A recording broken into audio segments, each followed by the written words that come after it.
Está começando o Store Talks, onde empreendedorismo vira história e histórias inspiram o empreendedorismo. Eu sou o Felipe Bahia, o vendedor. E eu sou o Cleito Quintino, o contador. Agora fiz só para ferrar o Lucas ali, aqui, falei ali, ó. Meti o Ronaldinho Gaúcho aqui. E para você que nos acompanha, não esquece de curtir, comentar e compartilhar esse episódio com aquele teu amigo que precisa aprender um pouco mais sobre vocação. Isso aí, se você quer tomar um café decente, que tá caro, mas um café bom, vem aqui no estúdio conhecer o Café Govone, tenho certeza que você vai gostar.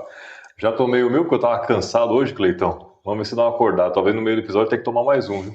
Eu tô hoje bateu aqui agora. Acordei cedo também, então já tomei uma dose pequenininha dupla e o padrão Lucas de qualidade. Então para de tomar café ruim por aí, café ruim e caro, vem tomar um café bom aqui com a gente. Vem conhecer o Café Govone.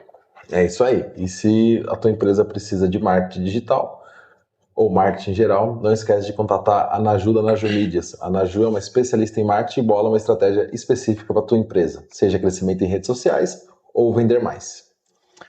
Precisa de móveis confortáveis para montar o seu home office ou seu ambiente corporativo? Entre em contato com a VF que eles vão com certeza fazer o melhor orçamento com ergonomia, qualidade, conforto, design, para você que aí precisa melhorar o seu ambiente. Você ia falar diversificar, né? Ia falar diversificar, mas... Vai falar bonito, você atrapalha todo o rolê. Tô cansado hoje. Bateu canseiro.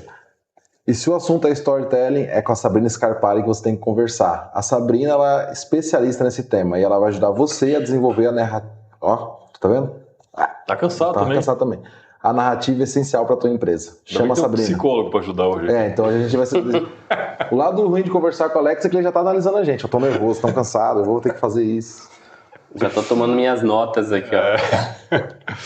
Isso aí, hoje estamos mais uma vez com Alexander Spessotto, da Holocis Psicologia Organizacional. Alex, obrigado mais uma vez por estar aqui com a gente. Obrigado pelo convite, né? Obrigado, retornando Alex, aqui. Retorno, acho que teremos muitos episódios, tem muito tempo pra gente falar ainda. Se a pessoa volta, porque foi bom o episódio. Porque foi bom, isso é verdade. Assim espero, né? Mas assim, obrigado mais uma vez por estar aqui. Eu acho que esse canal é de grande valia, não só para nossa cidade, mas para muita gente que acompanha, que não é só de Piracicaba, né? E os temas que vocês têm trazido, eu também sou um fã do canal. Contribuem, assim, não só para os empresários, mas também para as pessoas que querem empreender e para o meio corporativo em geral. Então, acho que o canal tende a crescer e faço muito gosto de contribuir aqui para o canal e aceitei o convite por isso. Obrigado. Muito obrigado. Esperamos estar contribuindo com a sociedade, porque esse é o objetivo. Esse é o objetivo no final. Felipe não, né? Alex. O primeiro contato que a gente teve, a gente falou um pouco mais amplo da tua carreira. Então, quem quiser saber um pouco mais do Alex, assim, vai no primeiro episódio. Vai lá no primeiro episódio. Outro podcast. Hoje a gente vai começar a aprofundar mais em algumas áreas, especificamente em uma área que você é especialista também, que é vocação profissional. Correto. O que é vocação profissional? Para começo de conversa. Começar já assim com o pé na porta. Olha, vocação. Muita gente confunde vocação com profissão, né? Sim, a vocação, ela é a base para você escolher a profissão, mas vocação tem muito mais a ver com você, as suas características, tem muito mais a ver com você se conhecer do que somente a profissão. Porque quando você se conhece, quando você entende quem você é, os seus valores, quando você entende as suas características que compõem a sua personalidade, você entende o que é compatível para você no nível profissional, mas também entende o que é compatível com você no nível vida. As pessoas, os ambientes, as atividades, você se compreende melhor. Então, vocação, ela tem muita conexão com se conhecer, né? No caso aqui, vocação profissional tem a ver com você se conhecer e ver quais são as suas habilidades, as suas aptidões, quais são as características que podem se conectar com o seu lado profissional e que vão indicar a melhor profissão para você, que é mais compatível para que você possa usar a maioria das suas aptidões. E essas características, valores, personalidades, né, para a gente se conhecer, isso é algo que é inato, é da nossa fundação ali ainda, ou é algo que a gente aprende com experiências ao longo da vida, ao longo da formação cognitiva? Como que chega nisso? Dentro do termo vocação tem as duas correntes. Tem uma corrente que acredita que a vocação é algo estimulado ao longo da vida, através das nossas experiências, e tem a outra corrente que acredita que nasce com a gente, que é inato, que é natural. Eu entendo que as duas teorias estão corretas. Por quê? Porque nós nascemos com os potenciais, nascemos com aquelas aptidões adormecidas em nós, mas nós precisamos também do estímulo, ou seja, das experiências, do estudo na fase da vida adolescente e adulta para estimular o desenvolvimento dessas aptidões naturais.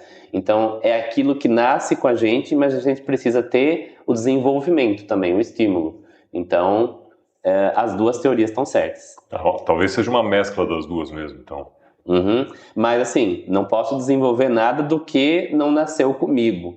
Nenhuma, por exemplo, se eu não nasci com a habilidade de ser um bom orador, de ser um palestrante, eu posso aprender oratória, posso subir num palco e posso falar com um grupo de pessoas, mas não serei tão bom quanto aquele que já nasceu com aptidão para oratória. Então, mesmo com o estímulo, ele não alcança o que nasceu com o nível da habilidade. Exatamente. Uma habilidade treinável, né? Porque se ele nasceu com a habilidade e foi totalmente anulado, aí o que acontece? Aí vem até uma coisa que eu destaco de muita importância para os pais, né? Os pais se preocupam muitas vezes em fazer milhares de cursos com os filhos. Então, vou pôr meu filho no inglês, vou pôr no espanhol, vou pôr na informática, vou pôr nisso, naquilo, tal.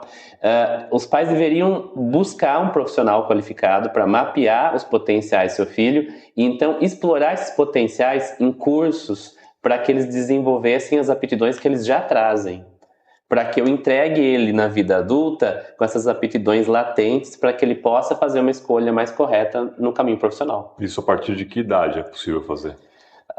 Eu aconselho mapear já, a partir dos 15 anos já é possível, tá? A gente fazer um mapeamento, tá? É possível mapear antes? Sim, mas é um mapeamento mais incompleto, mas qualquer jovem a partir de 15 anos pode ser já mapeado dentro de um teste vocacional. E, assim, eu estava conversando com meu primo esse final de semana e a gente entrou numa discussão justamente disso, né, de desenvolver habilidades e se tornar bom em alguma coisa. E a pessoa que tem o dom, né, vamos chamar aqui de vocação como um dom, e aquele que não tem, e até usei um exemplo que eu uso bastante, que é Messi e Cristiano Ronaldo. O Messi é o cara que nasceu com o talento e desenvolveu, e ele não precisa muito esforço para desenvolver aquilo e se tornar o melhor. E ele não tem que treinar muito para isso. Exato. E o Cristiano Ronaldo, ele já talvez não tenha tanto talento assim, talvez tenha um percentual pequeno ali, mas é um cara muito esforçado e se dedica. Ele treina muito. Temos outros esportistas, o Kobe Bryant foi assim, entre outros, né? Um cara que não tem, talvez, esse dom, ele talvez nunca chegue colado, assim, equiparado a um cara que tem dom e treina, mas ele pode chegar muito próximo, mesmo que ele não tenha o dom, ou pode chegar muito próximo. A diferença da vocação e de quem não tem a vocação para algo é que quem não tem vai gastar muito mais tempo, muito mais energia para que ele chegue no nível de quem já tem aquela habilidade, aquela aptidão e é só ela ser desenvolvida. Então é o tempo e o quanto você vai se dedicar para alcançar o nível daquele que vai alcançar muito mais rápido. Quer ver um exemplo? Um pai dá a mesma educação, os mesmos recursos para os filhos. Um filho deslancha na vida, um filho fracassa, né? Poxa, eu dei as mesmas coisas para os meus dois filhos. Os mesmos cursos, os mesmos recursos, mas só um filho vai. Porque os recursos que ele deu não ativaram as aptidões, não estimularam as aptidões que o outro filho tinha. Por isso ele fracassou. E por o outro funcionou. Então, entender que a aptidão o seu filho traz é importante para saber o que você vai estimular. Então, a criação não pode ser igual para os dois filhos. Tem que identificar... porque a gente... É muito isso que você falou. Às vezes, eu sempre dentro desse debate com meu sobrinho que são essas questões. Até onde vai o indivíduo e até onde o ambiente influencia. E a gente... vocês vão puxar na memória, vocês vão achar um monte de conhecido que, tipo, família lá com 3 filhos. Um cara deslanchou na carreira, profissional bem sucedido. O outro tá perdido na droga. Aí você fala, os mesmos pais criaram, dando os mesmos recursos, mas o problema foi isso, dar o mesmo para pessoas diferentes. Eu tenho que dar o estímulo correto para cada Para pessoa. cada um. E isso é muito surreal, né? Porque a gente está conversando disso em 25, em 80 Esquece. é o que tem para hoje, meu amigo. É isso aí mesmo, vai embora. É isso, só vai. É o que eu sei fazer. A realidade não permite isso, né? Às vezes o jovem tem que começar a trabalhar muito cedo, tem que ajudar em casa, tem que trazer ali uma ajuda para renda, e ele não tem escolha, ele pega a primeira opção que tem e vai ajudar, vai trabalhar fora, e ele não para pensar, é isso que eu quero? Isso tem a ver comigo, né? E aí a dose de esforço, de desgaste nele, nesse processo é muito grande. Ele acaba, às vezes, até não se descobrindo dentro da sua vocação e pulando de um trabalho para o outro apenas para pagar suas contas, ajudar em casa, e assim ele espelha na vida adulta também. Esse desenvolvimento de habilidade pode até cair num fator até meio polêmico, que é igualdade de oportunidade para todo mundo começar do mesmo ponto, né? Tem esse discurso. Às vezes não vai resolver. Não vai. Provavelmente não vai resolver. Não é começando todo mundo igual que todo mundo pode dar certo igual. E aí a crítica vem quando a gente sempre fala de educação, né? Essa é a base. Educação, exatamente. O problema do Brasil é que a educação está cagada há muito tempo de uma forma muito absurda. Você olha, tipo, Japão, Coreia, Estados Unidos, eles não têm essa preocupação em desenvolver aptidão e vocação, só que eles dão muita oportunidade. Então você tem todos os esportes, você tem música em todas as escolas. Você pode testar isso. E você consegue testar. Dá um leque de recursos, né? Então tem o grupo lá do debate, o grupo do xadrez, o cara que é esportista. Então são tantos estímulos que eles acabam acertando. Eles dão 10 tiros, acerta 2, 3 tiros ali. Opa, acaba desenvolvendo muito mais do que aqui no Brasil. E aqui no Brasil você tem uma escola padrão, que a educação física é padrão, é ruim. Você tem... Eu comentei isso, acho que um episódio que eu tô com a sensação que eu já falei isso aqui, que a educação física no meu colégio era pros meninos toar a bola, pras meninas... Vôlei, olha lá. Ou queimada e só. Não tinha uma variedade de esporte. Então, às vezes, tem uma galera que tem uma aptidão para esporte e nunca testou. Né? Aí fica difícil. Você acha que isso tinha que estar nos colégios? Sei lá, no ensino médio, ali no primeiro ano do colegial? Eu acho que sim. Eu acho que a longo prazo isso tende a mudar, né? Assim como o mundo, assim, depois da pandemia, está olhando para coisas que não olhava antes, como, por exemplo, a saúde emocional das pessoas. Eu acho que quanto mais evolui a questão do conhecimento, da pesquisa, mais esse olhar para corrigir, né, as coisas, para aprimorar, como se fosse, por exemplo, essa questão deveria estar no ensino médio e no ensino fundamental, a questão de cada um entender sua vocação. Devia ter pelo menos ali uma disciplina, uma metodologia para estimular isso. Você já fez algum trabalho com algum colégio? Eu não fiz, mas eu acompanho o trabalho de alguns profissionais à distância, né? O que tem dessa parte vocacional é mais em cursinhos. Então eu já vi parceria de alguns cursinhos lá de São Paulo, por exemplo, e também de Curitiba, que eu cheguei a acompanhar notícias, assim, remotamente, que eles estavam colocando o processo vocacional lá. Então a pessoa não ia só fazer o cursinho para escolher uma profissão, mas ela também ia avaliar se a profissão e a escolha dela estava certa. Eu achei isso um grande diferencial. Mas no fundamental, eu não vi uma iniciativa desse base, tipo. né, antes. Nesse sentido, nesse tempo. A gente podia buscar um colégio particular e fazer um projeto, né? A gente só ia ver o resultado daqui uns 10, 15 anos, mas seria interessante. Sim, tem que começar. Imagina o saldo que não daria provando que esses profissionais estão bem... Porque, assim como você disse da questão do talento, o mínimo esforço pelo melhor resultado, esse pessoal vai sair, assim, daqui 10 anos profissionalmente, eles vão estar muito à frente no mercado de trabalho, vão estar muito mais satisfeitos. Falando sobre esforço, na estatística, uma pessoa sem a vocação, ela tem 3 vezes ou mais de esforço, de gasto de energia para uma mesma atividade que o outro tem já aptidão. Caramba. Então é bastante. É muita coisa. Muita diferença. Você deu o exemplo do futebol, do Messi e do Cristiano Ronaldo, né? E a gente tem uma porrada de atleta, principalmente no Brasil. O cara que eu acompanhei depois já de adulto, é o Romário. Ele era um cara que todo mundo treinava 2 horas, ele entrava, fazia ali 30, 40 minutos. Ele não precisava nem treinar. E saía. E a turma falava assim, pô, você não treina. Ele, relaxa, no jogo eu resolvo. Pum, 2 bolas, gol, tô indo Era embora. só ele ficar perto da área, acabou. Não treinava campo, ele já tinha uma mentalidade tipo, eu não vou correr o campo todo, eu vou treinar aqui dentro que é a minha área. Mas ele faz bem aquilo que ele tem que fazer. Ele fazia muito bem. Então, assim, histórias de futebol. Criticado ou não, ele resolveu o Ele problema. resolveu o problema. E o esporte hoje migrou para um outro caminho, né? Eles meio que abandonaram isso de fomentar o talento, né? O brasileiro sempre fomentou o talento, hoje a gente fomenta a pedra bruta, grande, alta e forte para a Europa. E aí isso matou alguns talentos no Brasil. Sim. Agora, sobre vocação, todo mundo fala, vocação é um tema relacionado à escolha da profissão. Mas eu queria trazer uma outra reflexão aqui, porque já que este é um podcast que também fala para os empresários, para os empreendedores, vocação não é só para a escolha da profissão. Vocação também é para as empresas. Quando a empresa entende a vocação de cada um dos colaboradores, posiciona eles no lugar certo na empresa. E aí ela ganha com isso, porque ela vai diminuir rotatividade, aumentar a produtividade e aumentar os resultados. Então, é só um teste vocacional para um jovem que está iniciando a vida. Não. Você que é uma empresa que tem 10 funcionários, 20, 100 funcionários, se você mapeia a vocação, você entende que as pessoas estão nos lugares certos ali dentro. Isso é um ganho para todas as pessoas. É bem interessante isso, porque realmente a maior reclamação assim, do pessoal é mão de obra, né? Só que é uma provocação que eu sempre faço, é o que você está fazendo pelo teu colaborador, porque tá ficando cada vez mais claro que só pagar o salário, no fim o prejuízo volta, né? Ah, não, eu economizo no salário, mas o cara fica 3 meses e sai, 3 meses e sai. Tem empresa aqui de Piracicaba que eu entro, e toda vez que eu entro lá tem funcionários diferentes me atendendo.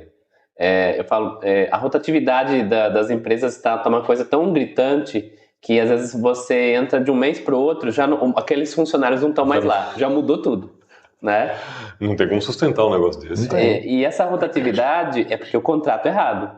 Eu contrato um cara para uma função que ele não tem aptidão para isso, por isso ele vai ficar pouco tempo ali, ele vai se sentir insatisfeito, vai se sentir estressado e ele vai querer buscar uma nova oportunidade de trabalho, mudar de profissão, fazer outra coisa. E isso aumenta a rotatividade. Se eu coloco a pessoa certa, com a habilidade certa, na função certa, o nível de satisfação dela é maior, a tendência é que ela fique, que ela cresça na empresa. E até para ter compatibilidade com os colegas de trabalho, com o gestor, né, dono, porque às vezes tem esse problema também, imagino, né? Tem. O cara, dono da empresa, é um maluco desvairado, não é qualquer um que aguenta. Aí você tem que, às vezes, e o cara não vai mudar. E já teve você tem que pegar alguém que suporta isso. E já teve um caso de uma empresa que eu atendi. Não estou citando ninguém. Não estamos citando nomes, mas assim. Mas que tem. Eu atendi uma empresa uma vez onde eu fiz todo esse mapeamento, né, dentro da empresa, olhei o lado, a vocação de cada colaborador lá, o perfil de cada um. E quando chegou no gestor, no dono da empresa, eu mapeei, ele não tinha perfil nenhum para ser gestor, nenhum para ser dono da empresa. Caramba. Né? A melhor posição para ele era não gerir a empresa, ir para uma outra função administrativa. Então fique só como dono, receba dividendos e não fique na empresa. E aí quando eu fui dar o retorno para ele de todo esse mapeamento que fiz na empresa dele, olha, fulano tem que mudar de setor, esse aqui a gente vai ajustar, tal, passei minhas sugestões para ele e falei, e o senhor, infelizmente, não tem habilidades e aptidões gerenciais. Seria interessantíssimo o senhor contratar um gerente, um gestor para ocupar o seu lugar e você ocupar uma outra posição na empresa. A gestão da empresa ia melhorar bastante com isso, né? Então, não é, eu falo colaborador, mas também, às vezes, eu na posição de gestor preciso ver, eu tenho habilidades para gerir? Isso também é uma outra ótica dentro do tema vocação. Que se você espera que sua empresa cresça, se você não consegue executar aquela função, você tem que terceirizar. Às vezes você tem uma excelente ideia de negócio, mas você não tem habilidade para gerir. Então, exatamente. Aí você pode fazer essa empresa crescer se você colocar alguém como um gerente, por exemplo, geral da empresa, e você ocupa uma outra posição mais estratégica. Não sei se eu estou certo, mas você já tendo passado por diversas empresas, diversos empreendedores, talvez possa falar. Eu acho que a maioria dos empreendedores não tem habilidades de gestão, porque são pessoas criativas. Traz ideias, vamos fazer isso, vamos fazer aquilo. Agora, executar o negócio... A ideia é boa, a execução é que não é. Né? E aí precisa da habilidade, né? É isso. Nós dois aqui estamos... Ideia não é ter de balda, né? Colocar alguém pra fazer tudo que a gente quer fazer, meu amigo. Falta dinheiro. Falta o dinheiro. Por isso que você tem que ajudar a gente aqui, assistindo mais, dando like, comentando, curtindo. Se a pessoa quer empreender, o interessante é ela fazer... Tá, eu quero empreender. Vai ser uma empresa que eu vou abrir sozinha? Vou iniciar ela sozinha? Vou convidar um amigo? Vai ter funcionário? Não vai? Bacana. Se mapeia primeiro. Faz uma avaliação. Eu tenho habilidades gerenciais? Legal. Então eu vou empreender, vou levar essa ideia à frente, vou tirar do papel e eu vou gerenciar o meu negócio. Eu tenho habilidades para isso. Ah, não tenho habilidades para isso. Legal. A ideia é boa. Então eu preciso me associar com alguém e vamos embora. Vamos tirar essa ideia do papel. Ou desenvolver aquela habilidade com 3 vezes mais esforço de alguém que já faz. Ou vira um Cristiano Ronaldo da vida. Rala. Você vê, 3 vezes mais de esforço, talvez 2, porque ele também tinha um talento com futebol, mas ele conseguiu se manter com craques, assim, bem acima da média.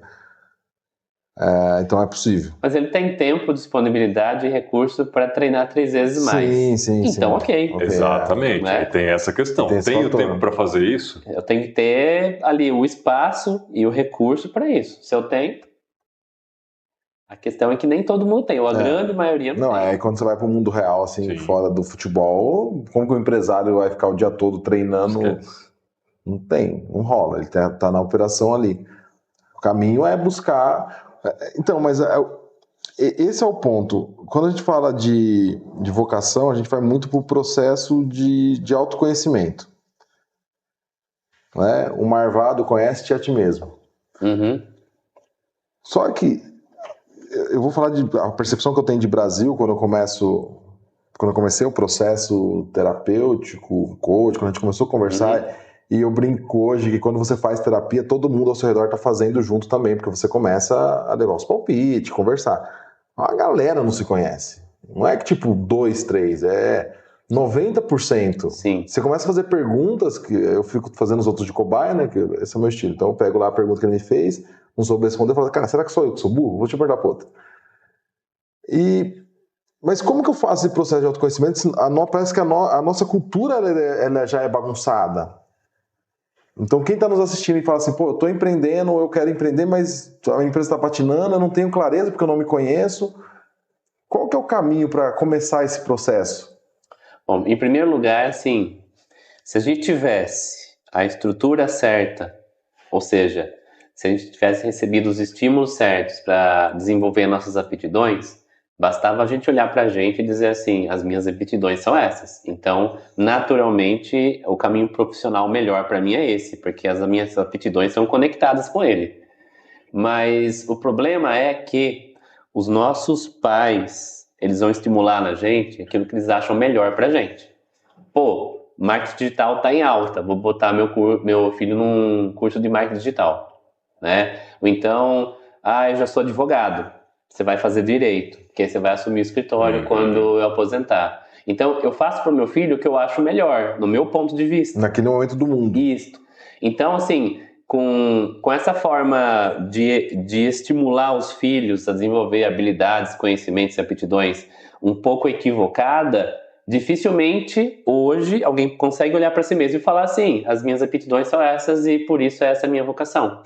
Então, hoje eu afirmaria que é muito difícil alguém se conhecer. Eu vou precisar buscar um serviço profissional para isso. Eu posso ter algumas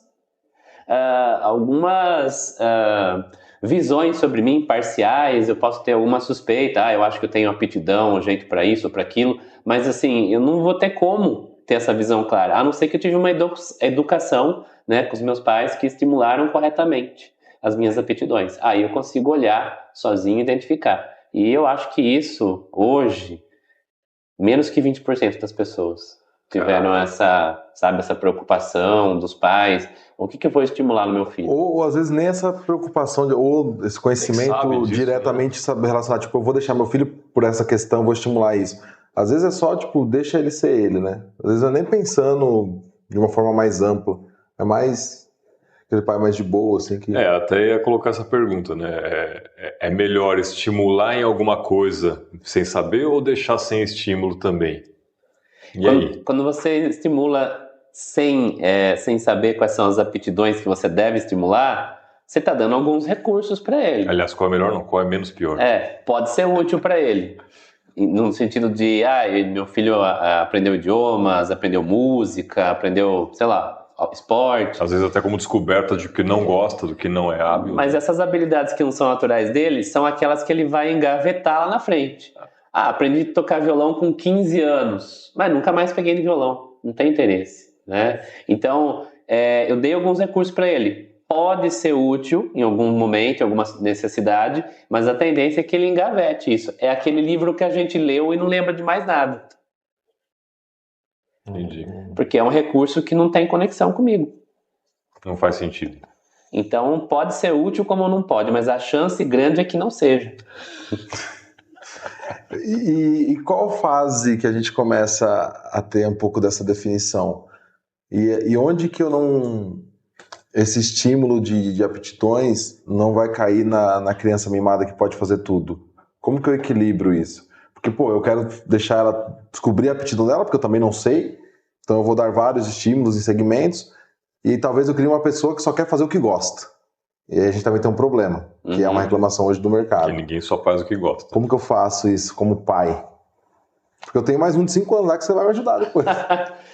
O de 15 já foi, né? Porque... Olha, eu sempre aconselho quando um pai traz um filho para fazer um teste vocacional lá com a gente, que o pai não conte para o filho o teste vocacional. Olha, filho, eu vou fazer um teste lá com você para saber o que eu estimulo de melhor para você, para contribuir melhor para sua vida profissional no futuro, mas ele não precisa contar o teste para o filho, porque eu acho que aí fica mais coerente ele saber dosar os estímulos que ele vai poder dar. Por exemplo, imagina que vem lá 10 aptidões, eu conto para o meu filho, ele vai querer fazer curso de tudo, eu não tenho recurso para isso, eu vou gerar um conflito, né? Ou então meu filho já olha, tenho aptidão para isso, então eu quero fazer só isso na vida, não quero fazer mais nada, não vou nem estudar mais. Por exemplo, música, né, que não tem a ver com escola, com estudar e tal. Então eu vou querer já aprender música com menos de 18 anos, já vou me envolver. Já não vou nem fazer o ensino médio, porque não quero fazer faculdade. Abandona todo o resto. Então o ideal é que essa informação não chegue para o filho, fique com o pai, com a mãe, né? E os genitores ali administrem essa informação, como eles vão estimular e os recursos para estimular também. Para realmente não correr esse risco. Senão fica caro, né? Imagina. E quando você faz Dragon's Pass. Excelente diálogo. Parabéns, Alex, pelas boas reflexões e provocações. Vocação profissional é algo complexo e que também exige dedicação e esforço. Não pode ser uma simples aventura pessoal ou empirismo. Eu nem sei o que significa empirismo. Empirismo? Teste? Teste, coloca teste aí, mano. Obrigado pelo comentário, Dragão. Valeu, obrigado aí. Dragão tá online. É complexo, né, meu? Acho que é por isso que o pessoal não tá tendo filho, né? Porque quando você começa a ter mais conhecimento disperso, você se preocupa mais e aí você fala, não vou nem fazer um filho porque tá dando muito trabalho. Agora, vocação, como eu falei no começo, eu falei que se conecta com a escolha profissional do jovem, se conecta com a empresa que entende a vocação dos seus colaboradores, isso pode trazer muitos ganhos para a empresa, mas também se conecta com algo que você falou, se conhecer. E quando eu me conheço, eu vou no caminho de mapear quem eu sou, as minhas características, eu não tenho ganho só para a vocação, porque eu também entendo a minha compatibilidade em outros setores da minha vida. Então, nesse processo de se conhecer, eu entendo a minha compatibilidade para relacionamento, a minha compatibilidade para círculo social, a minha compatibilidade para algum esporte que eu queira praticar. Então, eu começo a entender aquilo que eu sou compatível, os meus interesses, que eu posso estimular e vão desenvolver melhor as minhas aptidões. Então, eu diria que grande parte da nossa vida nós estamos escolhendo, fazendo escolhas o tempo todo. Sim. Então, quando eu penso em vocação, geralmente todo mundo liga só com profissão. Mas o processo vocacional, e acho que você pode falar sobre isso, né? Sim. Também é um processo que contribui para outros setores da sua vida. Porque você está se conhecendo e está podendo mensurar sua compatibilidade para outros setores também. É o famoso, esse espaço não me cabe mais. Porque no fim você está se conhecendo, você não está se conhecendo profissionalmente, né? Sim. Como pessoa mesmo. Porque quando você tem que se conhecer como pessoa para saber se a profissão é compatível para você. Mas isso te dá uma visão muito mais ampla também sobre outros setores da sua vida. Então também é um processo que agrega de um jeito macro, não só ali na questão profissional. Eu acho que isso para grandes... Você recomenda isso para grandes empresas já na entrevista? Veja a maluquice que eu estou pensando aqui. Tem uma vaga lá para, sei lá, analista contábil. Eu recebo uma porrada de currículo. Mas pelo currículo em si, legal. A galera tem formação, tem uma experiência, mas será que ele está no lugar que ele gostaria de estar? Será que ele está fazendo... Será que ele fez contabilidade só porque fez? Ele tem as habilidades, comportamentos que precisa. Porque senão eu começo a ter a rotatividade, eu não sei, esse cara entra aqui, tem um currículo legal, mas o currículo mente e tal. Você acha que é viável? Você recomenda isso para algum cargo, para alguma função? De tipo, eu tenho o currículo, mas eu vou mapear a vocação dele. Eu recomendo, e tanto que é um dos serviços lá da minha empresa. Né? Então, quando vai haver uma contratação, a empresa faz a entrevista, a empresa analisa as habilidades técnicas e depois ela passa o candidato para mim fazer essa avaliação ali com ele.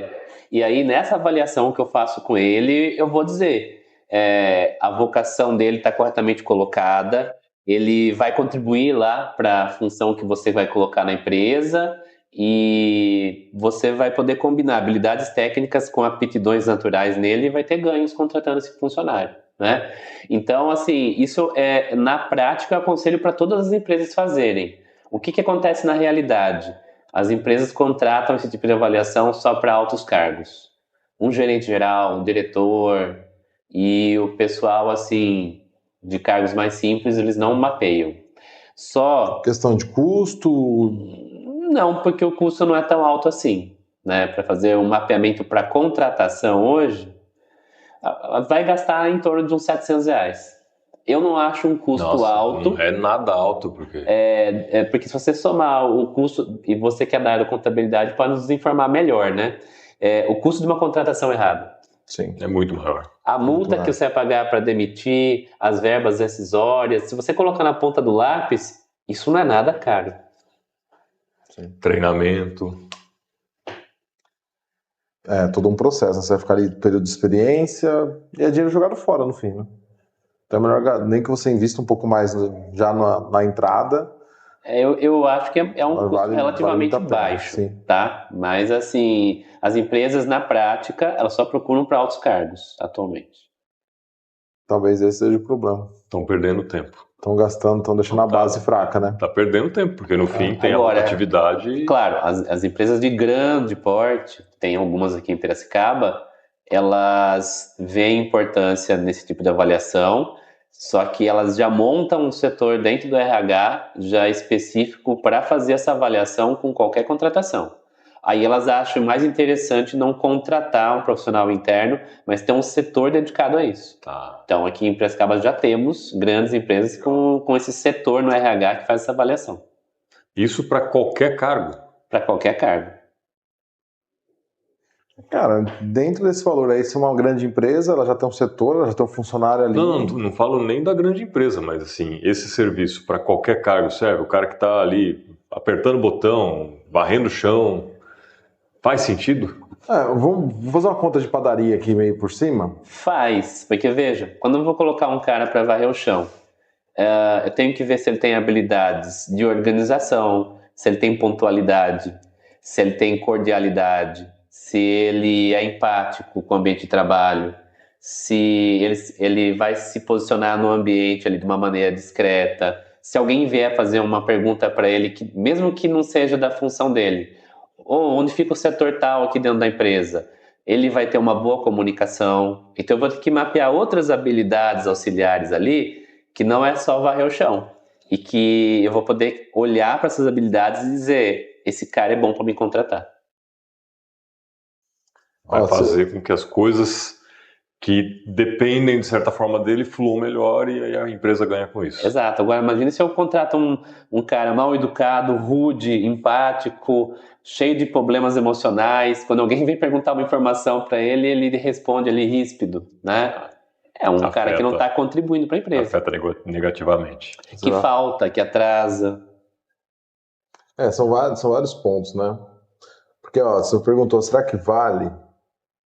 Hoje um cara que ganha um salário mínimo, o padrão no Brasil hoje, o contrato de experiência é 3 meses, 45 mais 45. Dificilmente, olha, foram pouquíssimos casos da empresa que teve um mapeamento de ficar os 45 dias e olhar com calma e romper o contrato ali. Porque ali você não tem a multa rescisória, você tem umas situações que não geram um custo extra além do padrão.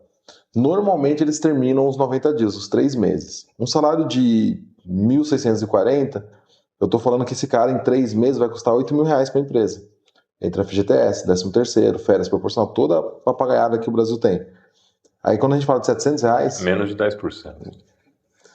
Para ele ficar todo esse tempo, custar R$8.000 para a empresa. Isso então aí... falar, não deu certo... Porque aí esses R$8.000 é o bruto. Estamos falando de um salário mínimo. Exato, que já não normal. tem. Tipo, Piracicaba, essa vaga já não existe por causa de questão sindical e tudo mais. O salário mínimo é o cara que varre o chão e olha lá. Então você fala assim, eu vou ficar 3 meses. Aí aqui eu não estou contabilizando o custo da pessoa que vai treinar ele, porque normalmente é um cara mais experiente e custa mais. Ou seja, 3 meses essa pessoa olhando, cuidando, ensinando. Ou seja, o cara tá fora do padrão dele, eu vou ter que gastar 3 vezes mais esforço para ele aprender algo. Põe 700 lá que eu acho que tá bem pago ali, filtra ali 5, 6 e gasta uma verba ali naquele melhor candidato, em 2, 3 É o que eu falo, os números não mentem, né? Se você puser na ponta do lápis e planilhar, você vê que vale a pena o investimento. Mas a questão é olhar para os números. Aí também vem aquilo que eu falei agora há pouco, né? Às vezes a pessoa, ela nem é um bom gestor, então ela não consegue enxergar certas coisas, que na verdade não é gasto, é investimento. Isso tem que mudar a perspectiva, né?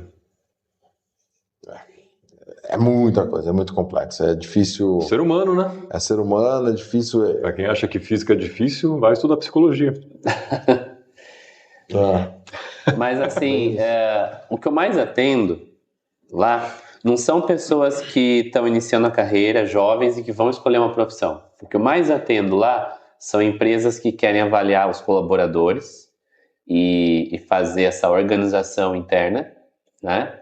E também profissionais que estão muito frustrados ali com o que trabalham e estão se perguntando, será que eu devo continuar nessa profissão? Né? E esse é o aspecto que eu não comentei aqui ainda, a parte da transição profissional. Eu tô, 6 anos em algo que não dá certo, que não cresce, que não vai nem para frente nem para trás. E aí, devo insistir nisso mais 5, 6 anos? Será que a minha praia não é essa profissão? Será que é outra? E eu atendo muita gente que está frustrada desse jeito. E aí o mapeamento vocacional também cabe para essa pessoa. Vamos ver se você está no lugar certo, na carreira certa? Primeira coisa. Depois nós vamos entender por que você está frustrado, por que sua carreira não deslancha, não traz resultado. E aí, olhando ali a vocação, a maioria das pessoas que estão frustradas, que não tem resultado, é porque realmente está num lugar que não tem nada a ver com suas aptidões. Desconectou muito da realidade dela, né? E aí a transição de carreira, eu digo assim, não é um processo impossível, mas é um processo extremamente trabalhoso. Sim.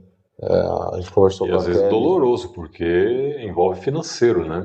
Eu tenho que fazer um colchão financeiro, um bom planejamento, me preparar, as pessoas da minha vida vão me achar louco. Você vai sair desse trabalho para trabalhar com isso? Como assim? Não, fica aqui, né? O garantido está aí já.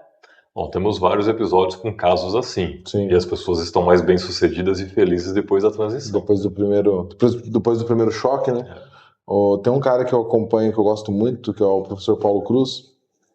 E ele fez esse processo, só que é muito surreal, que ele fez 10 anos na área de tecnologia, TI, no boom. Ele mudou para fazer filosofia e virar professor de escola pública. E a experiência que ele compartilha é bem essa. Todo mundo do meu círculo, você é louco. Você vai sair de um salário ali, na época ele comentando, tipo, de 7, 8 mil reais registrado na cara. Uns 7, 8 mil reais era muito dinheiro. Ainda hoje, para a realidade do Brasil, né? Não é muito dinheiro. Não, mas para a realidade do Brasil é. A realidade do Brasil. Para a grande maioria. Naquela época, ainda era mais. Esses 7, 8 mil reais devia ser hoje uns 30, 40. Isso. Mas aí ele sai para ganhar 2 como professor. Escola pública. Aluno, sem estrutura. Tipo, TI, ar-condicionado, bonitinho. E foi isso que ele falou. Tipo, tanto é que agora ele saiu da profissão. O digital permitiu que ele saísse da aula ali para transicionar de novo para um outro segmento. E quando ele compartilha, ele fala muito disso. Todo mundo me achava maluco, com casa financiada, recém-casado. Só que Pondé também, né? Pondé, medicina, 4 anos. E depois eu falei assim, não é filosofia. E assim, todo mundo me pergunta, né? Quando eu explico o que eu faço, o que eu trabalho e falo de vocação, as pessoas perguntam, mas além de eu descobrir que eu estou no lugar errado, que outros prejuízos eu tenho de estar no lugar errado, profissional? Né? Porque assim, às vezes eu sei que estou no lugar errado, mas eu tenho um bom salário, não estou satisfeito com aquilo, mas eu quero conviver com aquilo. Que outro prejuízo isso pode me trazer? Bom... Fica louco? Fica louco. Quem está no lugar errado, profissional, como eu disse, o gasto de energia, de dedicação para fazer uma atividade ali dentro é 3 vezes mais do que quem tem aptidão. Então, geralmente aquelas pessoas que no trabalho sentem que tem que se dedicar muito mais para que ele comece a rodar. E aí isso gera o quê? O primeiro desequilíbrio. Eu passo mais tempo no trabalho do que na vida pessoal. Tá? Então, esse excesso de trabalho já é um sinal que eu estou no lugar errado. Então, o gasto de energia, de atenção, de dedicação tem que ser muito maior que qualquer pessoa que tenha aptidão para aquilo. E isso gera já um desequilíbrio. Aquelas pessoas que trabalham demais e deixam de lado a vida pessoal. Tá? Ou às vezes tem até que ter 2 empregos para conseguir se situar ali financeiramente do jeito que gostaria. Tá? A segunda coisa, a insatisfação. Então, gosta na hora que recebe o dinheiro, mas não gosta da atividade que leva ele a ganhar aquele dinheiro. E aí ele tem entre frustração e satisfação, ele tem as 2 coisas ali no trabalho. A terceira coisa é motivação. A pessoa abre o olho de manhã quando toca o relógio para despertar e não tem um pingo de vontade de ir para o trabalho, muitas vezes, alguns dias. É essa falta de motivação. E outra coisa é a pessoa gosta do salário, gosta da estabilidade que aquele trabalho dá, mas ela não consegue se enxergar no futuro fazendo aquilo. Ela gostaria de fazer outras coisas. E isso leva ela a buscar fazer outras coisas por fora, roubando tempo da vida pessoal dela, desequilibrando a vida dela como um todo, ou leva ela a perder a visão de futuro. Ela não consegue traçar um plano para longo prazo, onde ela quer chegar, porque ela já está no lugar errado e ela não tem essa visão lá na frente. Então, isso são desdobramentos que afetam a pessoa e a vida pessoal dela de uma forma muito forte. Motivos bons para ela procurar entender a vocação dela. Tem reversão no caso desse, fazendo um trabalho como esse.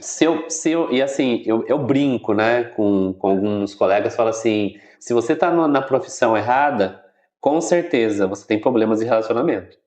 Porque você ou trabalha demais, ou seu trabalho vai te consumir demais, e isso vai afetar sua vida pessoal.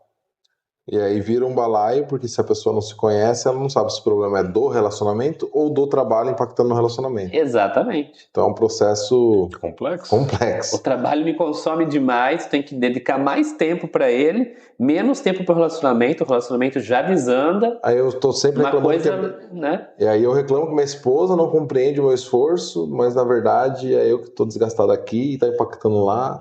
Aí eu largo da esposa, continuo com o trabalho. Aí quando eu largo a segunda, eu falo, talvez não seja a esposa. Volto para primeiro, mas troco de emprego. É um balaio. Você não vai ficar... É um xadrez, se você não for procurar uma ajuda. Olha, é aquilo que eu falei agora há pouco, né? O processo de você buscar sua vocação e se conhecer não vai impactar só o lado profissional. Vai impactar também você como pessoa. Vida, como todas as esferas. Sim, vai te abrir um leque ali e você vai poder ter benefícios também em outros setores da sua vida. Muito bom. Alex, fugindo um pouco do assunto, mas eu tenho uma curiosidade. Você é psicanalista. Sim, Aí a gente tem um psicólogo. sim, E a gente tem um terapeuta. sim. Qual que é a diferença desses três? Entre esses três? O que um estuda que o outro não estuda? Eu não faço ideia. A psicanálise é um estudo laico. Tá? O que é um estudo laico? É uma metodologia. Tá? A psicologia é um estudo já profissionalizante, é um estudo que você vai formar como psicólogo. Tem muitos psicólogos que são psicanalistas, tá? Então significa que você vai ter a psicanálise lá no curso de psicologia, mas você, em vez de trabalhar com todo o arcabouço que você aprendeu ali dentro, você vai trabalhar só com a metodologia da psicanálise. E o psicanalista, ele já escolhe se formar somente naquela metodologia da psicanálise e trabalhar só com ela, tá? A psicanálise, ela é um processo que favorece muito trabalhar o indivíduo, ele se conhecer e se entender. Então, para mim que trabalho com análise de pessoas, trabalho com análise de pessoas dentro das empresas, eu não pretendo, por exemplo, clinicar, abrir um espaço terapêutico e etc e tal. Para mim a psicanálise é suficiente e é assim, bem objetiva para o que eu preciso. Por isso que eu fui para a psicanálise. Mas para quem quer clinicar, quer trabalhar com transtornos, fobias, quer trabalhar, por exemplo, com crianças e quer fazer todo um trabalho mais abrangente, aí é a psicologia. Entendi. Que aí é o psicoterapeuta. Aí é o psicoterapeuta. Porque terapia também tem de tudo, né? Não só a terapia é um termo que popularizou, né? Mas psicoterapia tem a ver com psicologia e análise tem a ver com psicanálise. E terapia é uma coisa que popularizou e usam para tudo hoje. Tem terapia até holística, né? Então, aí descaracterizou totalmente o conceito de terapia. Não, tem até um patrocinado, um vídeo patrocinado que está aparecendo, acho que no YouTube, que o cara começa assim: você sabia que não precisa ser psicólogo para fazer terapia? Para ser terapeuta? Você é terapeuta? Eu nunca assisti, só peguei esse pedaço e mudo, né? Não sei o que ele fala depois, mas você começa bem assim. Já tem os estereótipos aí, as Tem baguncinhas. muito disso. Porque tem terapias de tudo, na verdade, né? Outro dia a psicoterapia é uma das terapias, mas tem terapia... Eu vi na internet corpo, outro dia terapia da dança, né? Então, cure questões da sua vida através da dança. Então, assim, eu acho que tudo que existe tem que ter uma metodologia por trás, um conhecimento por trás, para que exista uma profissão. Então, com base científica. Eu acho que eu não posso inventar. Então, se tem esse respaldo, ok. Né? Mas eu vejo tantas profissões novas surgindo hoje que você vai procurar e você vê, não tem nem base, não tem nem fundamento, nem metodologia por trás. Tem um espaço de tempo de estudo ali, às vezes, né? Algo que surgiu do nada. Teste, validação, artigos. Tem de tudo. Eu falo que a internet ela aceita de tudo e você tem que ter uma boa peneira. A informação tá aí para todo mundo. Terapia da IA. Verdade. O pessoal tá fazendo também. Tem gente fazendo terapia com o ChatGPT, né? Tem. E daí eu larguei meu psicólogo, o ChatGPT tá me atendendo aqui, né? Ouvi isso esses dias. É um mercado. Novidades da modernidade. Vamos ver até onde vai isso, que é o resultado que vai ter, né? Daqui 10 anos. Você tá achando que tá ruim agora, a IA vem forte. Quando a gente fala de psicanálise e comportamento, o que você analisa? É tudo que motiva a pessoa a ter resultado, ou estar numa profissão ou outra? Como você começa esse processo? Você só aplica, você já entra direto na aplicação de teste, você faz mapeamento? Vamos lá. Tem algumas coisas que podem atrapalhar qualquer pessoa na sua escolha profissional. Então, a psicanálise, dentro de uma análise vocacional, ela pode me ajudar a eliminar essas variáveis. Vou dar um exemplo. Freud afirmou que quase todas as nossas escolhas são influenciadas pelo nosso inconsciente, tá? Então quer dizer que experiências do passado, traumas e questões mal resolvidas podem influenciar nossas escolhas. Exemplo: Vamos supor que eu tenho 10 anos de idade, minha mãe sofre uma ação judicial, perde a casa, a gente vai morar embaixo da ponte. Depois, mais tarde, aos 18 anos, que curso eu quero fazer? Direito. Porque eu tenho a dor da injustiça e eu quero fazer justiça. Então, essa escolha profissional aqui é para lidar com a dor do passado, que eu não procurei terapia, não fui me ajudar, não fui curar ela. Né? Então ela ficou guardadinha no inconsciente da pessoa e influenciou a escolha profissional. Mesma coisa, que eu atendo muitos casos, assim, tem muitas estatísticas. Meu pai morreu de câncer. Quando eu fico lá, meus 18 anos, e vou escolher uma profissão, eu quero ser médico, quero salvar vidas. Mas, na verdade, eu não quero ser médico de verdade, nem tenho aptidão para isso. Mas eu quero salvar o meu pai, que eu não fui capaz de salvar. É uma questão que ficou no meu inconsciente. Emocional mesmo. E que me levou a essa escolha profissional. Entendi. Então, eu preciso usar a psicanálise no processo vocacional para eliminar essas variáveis. Para depois eu aplicar os testes que vão mapear você, vão trazer suas características. Mas antes, até para que eu não possa ter baixa assertividade ali no resultado do teste, eu tenho que eliminar variáveis. Então eu tenho que ver todos os traumas, todas as dores, todas as questões mal resolvidas que você carrega para deixar essas variáveis de lado e aí então entrar com as avaliações. Então a psicanálise eu uso nesse sentido, no trabalho da vocação. Muito louco, hein? Qual a profissão mais comum, assim? Qual trauma com relação de profissão você também vê bastante no consultório? Não, o que eu mais vejo é medicina. Questões de saúde, pessoas que perderam talvez o pai, a mãe, uma pessoa que gostava muito, a avó, e não pôde fazer nada naquele momento. E aí vão para medicina quando estão na idade de buscar um curso superior, uma formação. Medicina é o principal gatilho. Top 1. Top 1. Que doideira, né? Você liga um alerta, né? Quem tá indo. Por que você virou contador? No contador. Por que ele virou contador? Eu vou fazer a pergunta aqui, gente, porque o Cleiton tá fazendo processo. Então eu virei contador porque aconteceu, né?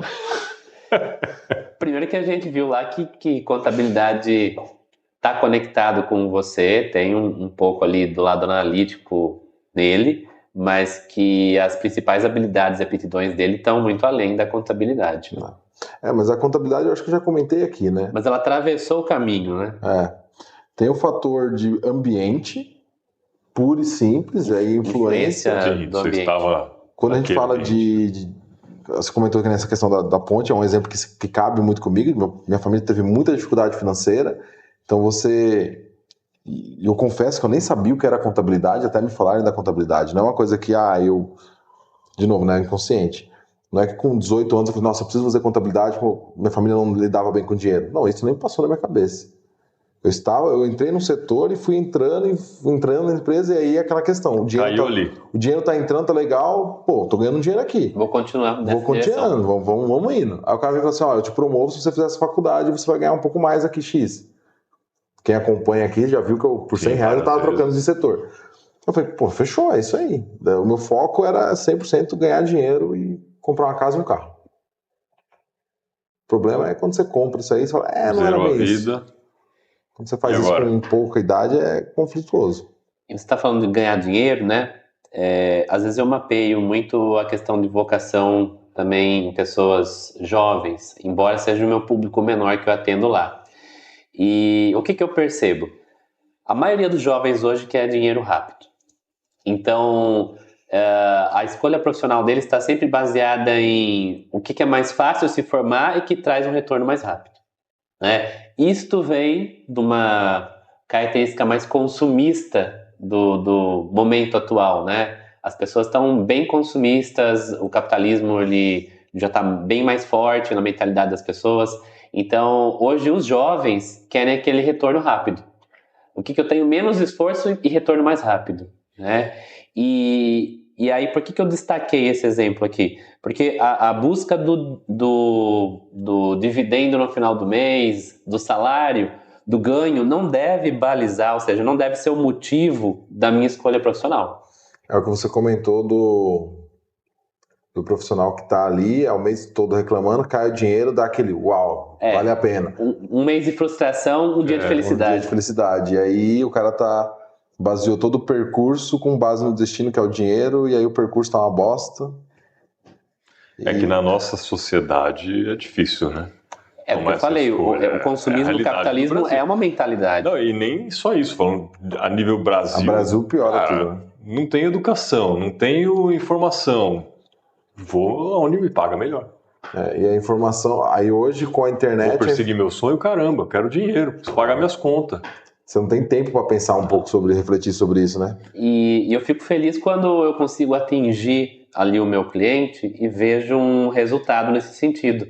Eu tenho uma cliente, eu não vou citar o nome aqui, que ela saiu de um lugar que não era compatível com ela para trabalhar num outro lugar onde ela vai ganhar menos e é mais compatível com ela.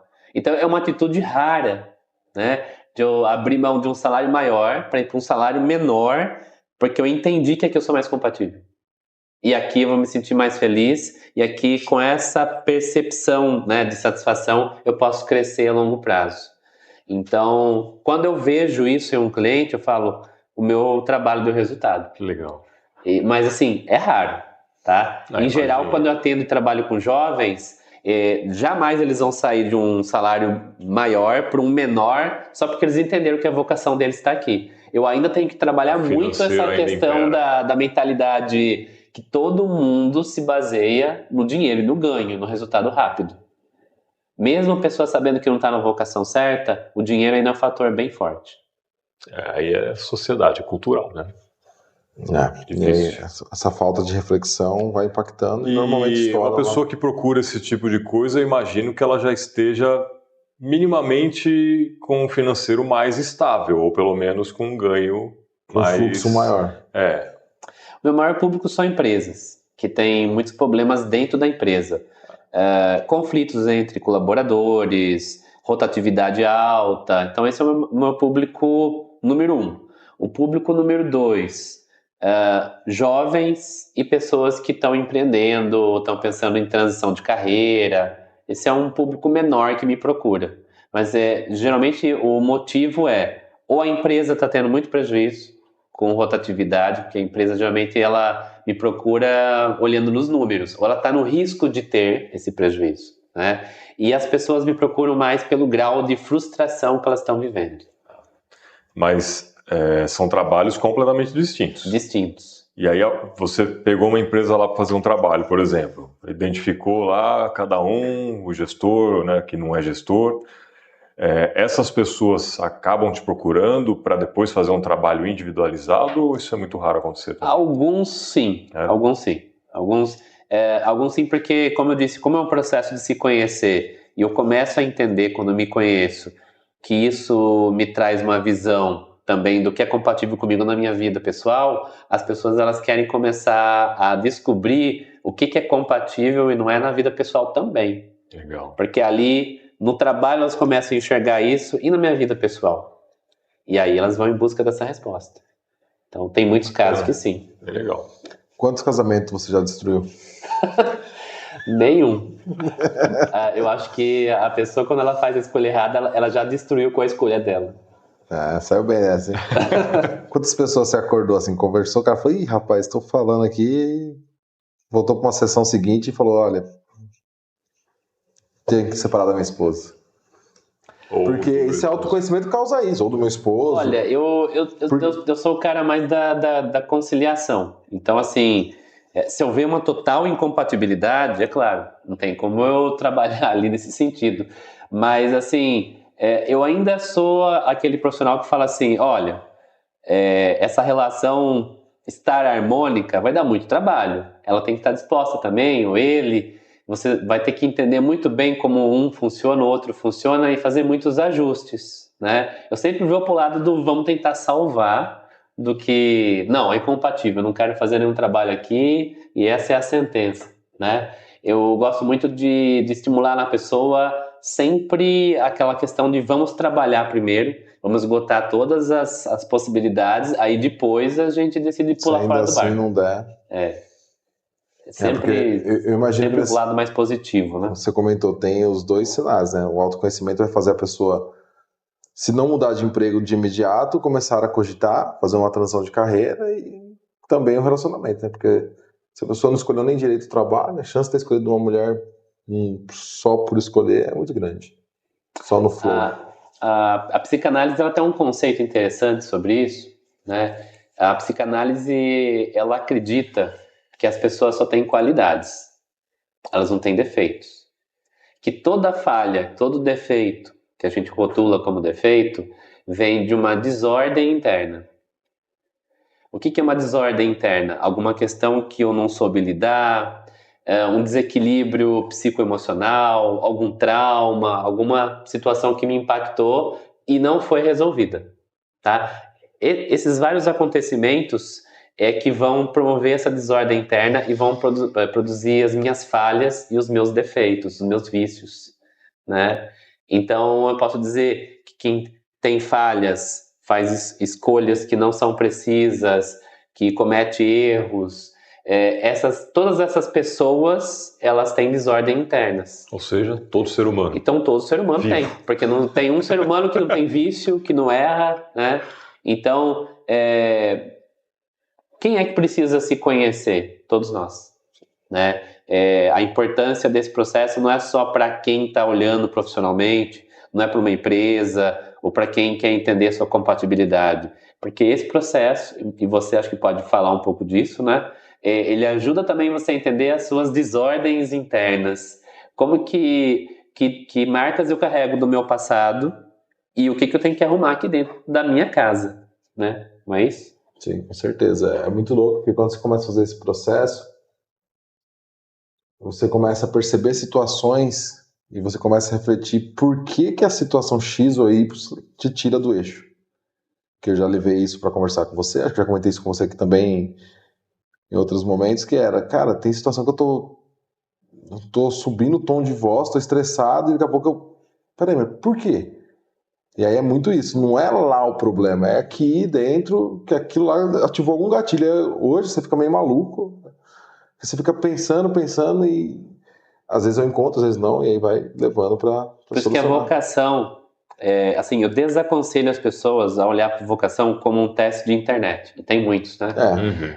A vocação é algo muito profundo, é uma análise muito profunda que a pessoa tem que passar. E assim, um teste de internet não vai ter essa análise. Olha, a gente já está entrando em questões aqui muito profundas que um teste de internet num site não é capaz de alcançar. Depende de uma conversa mesmo, né? De uma avaliação presencial, de aplicar diversos testes ali, de você poder ser lido por um profissional da forma correta. É bem complexo, assim, né? É um processo que é lento, não tem...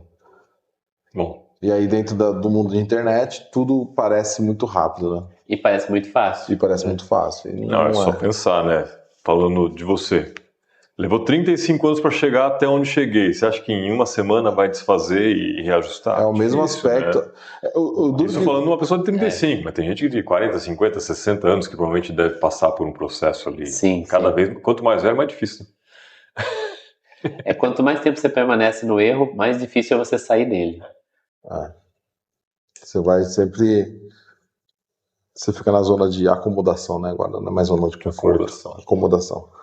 Como que tá o processo para você, Cleitão? Cara, é bem interessante, assim, eu acho que eu evolui bastante, tá aqui ele para não deixar eu mentir. Mas é muita reflexão, cara.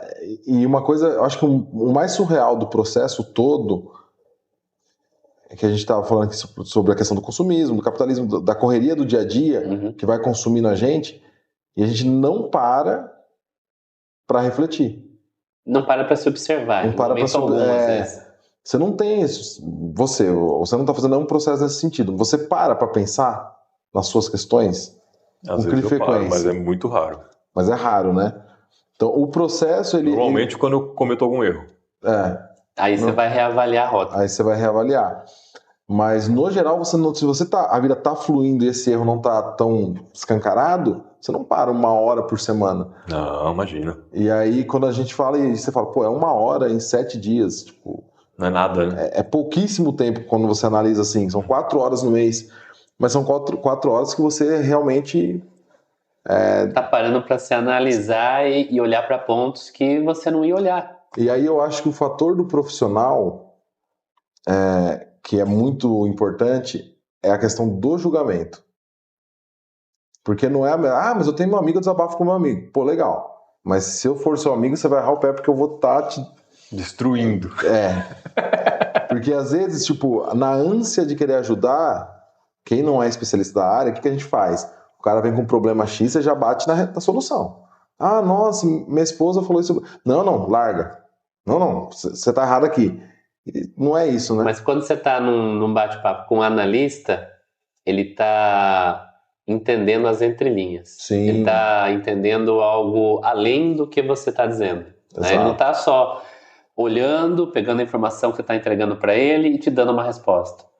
Ele está entendendo de onde vem isso, né? O porquê que ele faz isso, qual gatilho está por trás disso, qual emoção, existe um trauma, não existe um trauma, existe uma disfunção, com essa disfunção, ele está analisando diversos pontos, né? Então, a pergunta que ele vai te fazer como resposta, quando você está desabafando com ele, ou às vezes a colocação, ela é diferente de um amigo. Sim, completamente.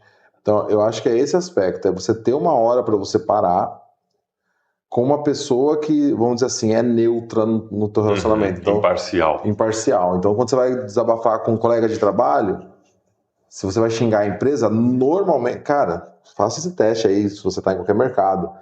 Pare e xinga a tua empresa. Desabafa negativamente. Ah, nossa, essa empresa aqui não vai para frente, cara.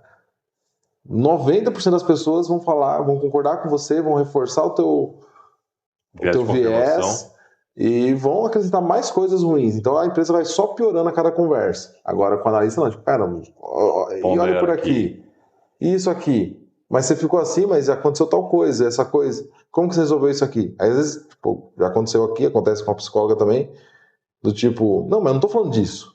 Não, mas olha pra isso aqui você não resolveu. Às vezes você traz uma questão aqui, mas isso vai se conectar com um outro fato lá atrás, e aí esse vai ser o tema da conversa. E o mais louco, gente, é que eles lembram mais do que você. Porque tem coisa que eu falo que eu nem percebo. Não, a gente anota. A gente anota, porque a gente fala com tanta gente todo dia, a gente tem que anotar. Tudo, não. Tem que anotar. Tem que anotar. E aí, quando chega lá assim, você nem lembra mais aquele problema que foi pro inconsciente, aí ele puxa de volta e fala, cara, é verdade, eu não resolvi isso. Isso é muito louco. Então, eu acho que é assim, isso que você está falando, né? Todo esse relato da sua experiência, do processo, está mostrando que o teste vocacional é muito mais do que eu entender se eu sou de humanas, biológicas, exatas, entender o indivíduo, suas emoções, seus valores, suas pulsões, entender de uma forma muito profunda, ter esse olhar mesmo analítico para ele, para indicar ali o caminho profissional para ele. Então, é algo muito mais profundo que as pessoas imaginam que é. Sim, eu concordo com isso. Também sou testemunha do teste de vocação agora. Testemunha do teste de vocação. Sou tipo testemunha de Jeová, mas fico indicando para todo mundo. Bom, falar de internet, a gente tem sempre que tocar nesse assunto, né? Tem ferramentas para desbloquear e conhecer potenciais? A internet é muito assim, né? Você tem muito aqueles posts de iscas que são 5 ferramentas que vão fazer você... Então fala aí para mim as ferramentas, vamos fazer um corte e ganhar view. Olha, a primeira avaliação que você pode encontrar, algumas empresas que fazem e vão te dar algumas pistas ali, é uma avaliação do DISC, né? Então o DISC ele vai te dar boas pistas ali de um pouco quem é você. Só que existem vários tipos de teste DISC, né? Então eu digo que existe o teste DISC que você mesmo pode se enganar ali, tá? Então tem o teste DISC que é através de perguntas, tem o teste DISC que é através de alternativas prontas. Então eu gosto de aplicar o DISC e outros testes fazendo o teste com você e com outras pessoas. Porque se o que você respondeu sobre você é verdade, as pessoas vão concordar. Mas se o que você respondeu não é tão preciso assim, as outras pessoas vão responder diferente, né? Então, eu gosto do DISC, mas eu não acho que ele traz a precisão. Mas ele é um teste uma informação online que pode te ajudar. É uma base, né? Pra você ter uma leve direcionamento. Também vão ter ferramentas de avaliação no mercado para avaliar o seu nível de satisfação profissional. Tá? Como é que está o seu nível de satisfação com a sua profissão hoje? Essas metodologias, você vai achar livros que fazem essas avaliações, sites. Também é um indicativo, mas também não é algo tão preciso, tá? Mas existe, como eu estou dando dicas aqui, né? Porque a minha satisfação está ligada com eu estar no lugar certo, tá? Agora, o que esse teste não vai avaliar, por isso que eu disse que não é tão preciso, é se a sua frustração ali no trabalho não está vindo de um problema pessoal, não está vindo de uma questão emocional, psicológica sua, de uma outra questão ali relacional e que está respingando no trabalho, entende? Então, eu sempre sou favorável à avaliação psicológica dentro de um processo vocacional, mas eu acho que o DISC e ferramentas de avaliação do nível de satisfação dentro do trabalho são caminhos para a pessoa ter uma pista ali de quem ela é, qual a vocação dela e se ela está no lugar certo. É uma pista. Pontapé inicial, né? O DISC não serve para nada, esse é o corte. Isso aí, anota aí, Luquinhas. 69 minutos. Deixa eu ver o que eu tenho aqui. O que mais que eu não tenho? Senão eu vou mudar de assunto. Vamos mudar de assunto, depois eu volto, não tem problema. Não, eu queria voltar naquele assunto que a gente estava conversando antes de começar o episódio, né? Sobre... Ah, tá. Tem anotado aqui também. A NR1. NR1 que você comentou aí. Psicossociais. Que está prestes a ser implementada aí. O que é essa NR1? O que mudou? A partir de 26 de maio agora, né, a NR1, lá do Ministério do Trabalho, ela traz a obrigação para todas as empresas, com qualquer quantidade de funcionários, para avaliar os riscos psicossociais no ambiente de trabalho, com todos os colaboradores. Por que teve essa alteração na NR1 e por que surgiu essa obrigação? Porque estatisticamente vem aumentando os casos, né, de afastamento no INSS por questões de estresse no ambiente de trabalho, questões emocionais, exatamente. E também vem aumentando de um modo alarmante o assédio no ambiente de trabalho. Então, essa NR1 ela vai obrigar as empresas a avaliar os riscos psicossociais. O que são riscos psicossociais? Que impactos no ambiente de trabalho e a gestão da empresa trazem psicoemocionalmente para seus funcionários. Esse ambiente de trabalho é um ambiente de trabalho que estressa as pessoas, que tem um volume de trabalho saudável, a relação entre os funcionários aqui dentro tem uma gestão firme e que elimina a chance de conflitos, que dilui a chance de alguém ter um burnout. O ambiente de trabalho tem políticas internas que inibe o risco de um assédio. Então, além de avaliar os riscos psicossociais, as empresas também vão ser obrigadas pela NR1 a ter medidas para minimizar esses riscos. Então, aqui na nossa empresa a gente avaliou o risco e esse risco ele é alto. Legal. Então, uma vez por mês a gente vai fazer uma palestra ou um treinamento ou alguma dinâmica para minimizar esses riscos. Tá? Agora, uma coisa interessante da NR1 é que ela não vai ter uma fiscalização efetiva dentro das empresas. A fiscalização dela vai ser sempre subjetiva, ou por denúncia de um colaborador, ou por um fato ocorrido. Um fato de, por exemplo, ocorreu assédio sexual dentro da empresa. Ok. Aí sim o Ministério do Trabalho pode vir e avaliar. Tinha políticas de avaliação do risco psicossocial? Tinha medidas para conter? Não tinha. Aí sim a empresa pode vir a ser autuada pelo Ministério do Trabalho. Então isso é uma novidade que está chegando pelo aumento dos casos de estresse e de assédio principalmente. Foi as duas coisas que motivaram a NR1 ter essa alteração. Mas também reflete todas as outras questões que podem surgir de um ambiente não saudável dentro de uma empresa. Você falou que todas as empresas que têm um funcionário, o MEI está incluso nisso? O MEI tem algumas atividades que você pode ter um auxiliar, né? Uhum, Sim, está incluso. está incluso. Como que eu. Bom, eu assim. Eu entendo a origem da lei, entendo o governo querer fazer essa lei, porque o governo gosta de achar que vai resolver tudo na base da lei, Canetada? mas eu não acredito que isso funcione efetivamente, talvez só pelo medo. Primeiro, porque não vai ter uma fiscalização efetiva. isso Vai daí- depender de denúncia ou um fato ocorrido. o fato vai ter que ser. E o fato ocorrido vai ter que ter uma denúncia no fim.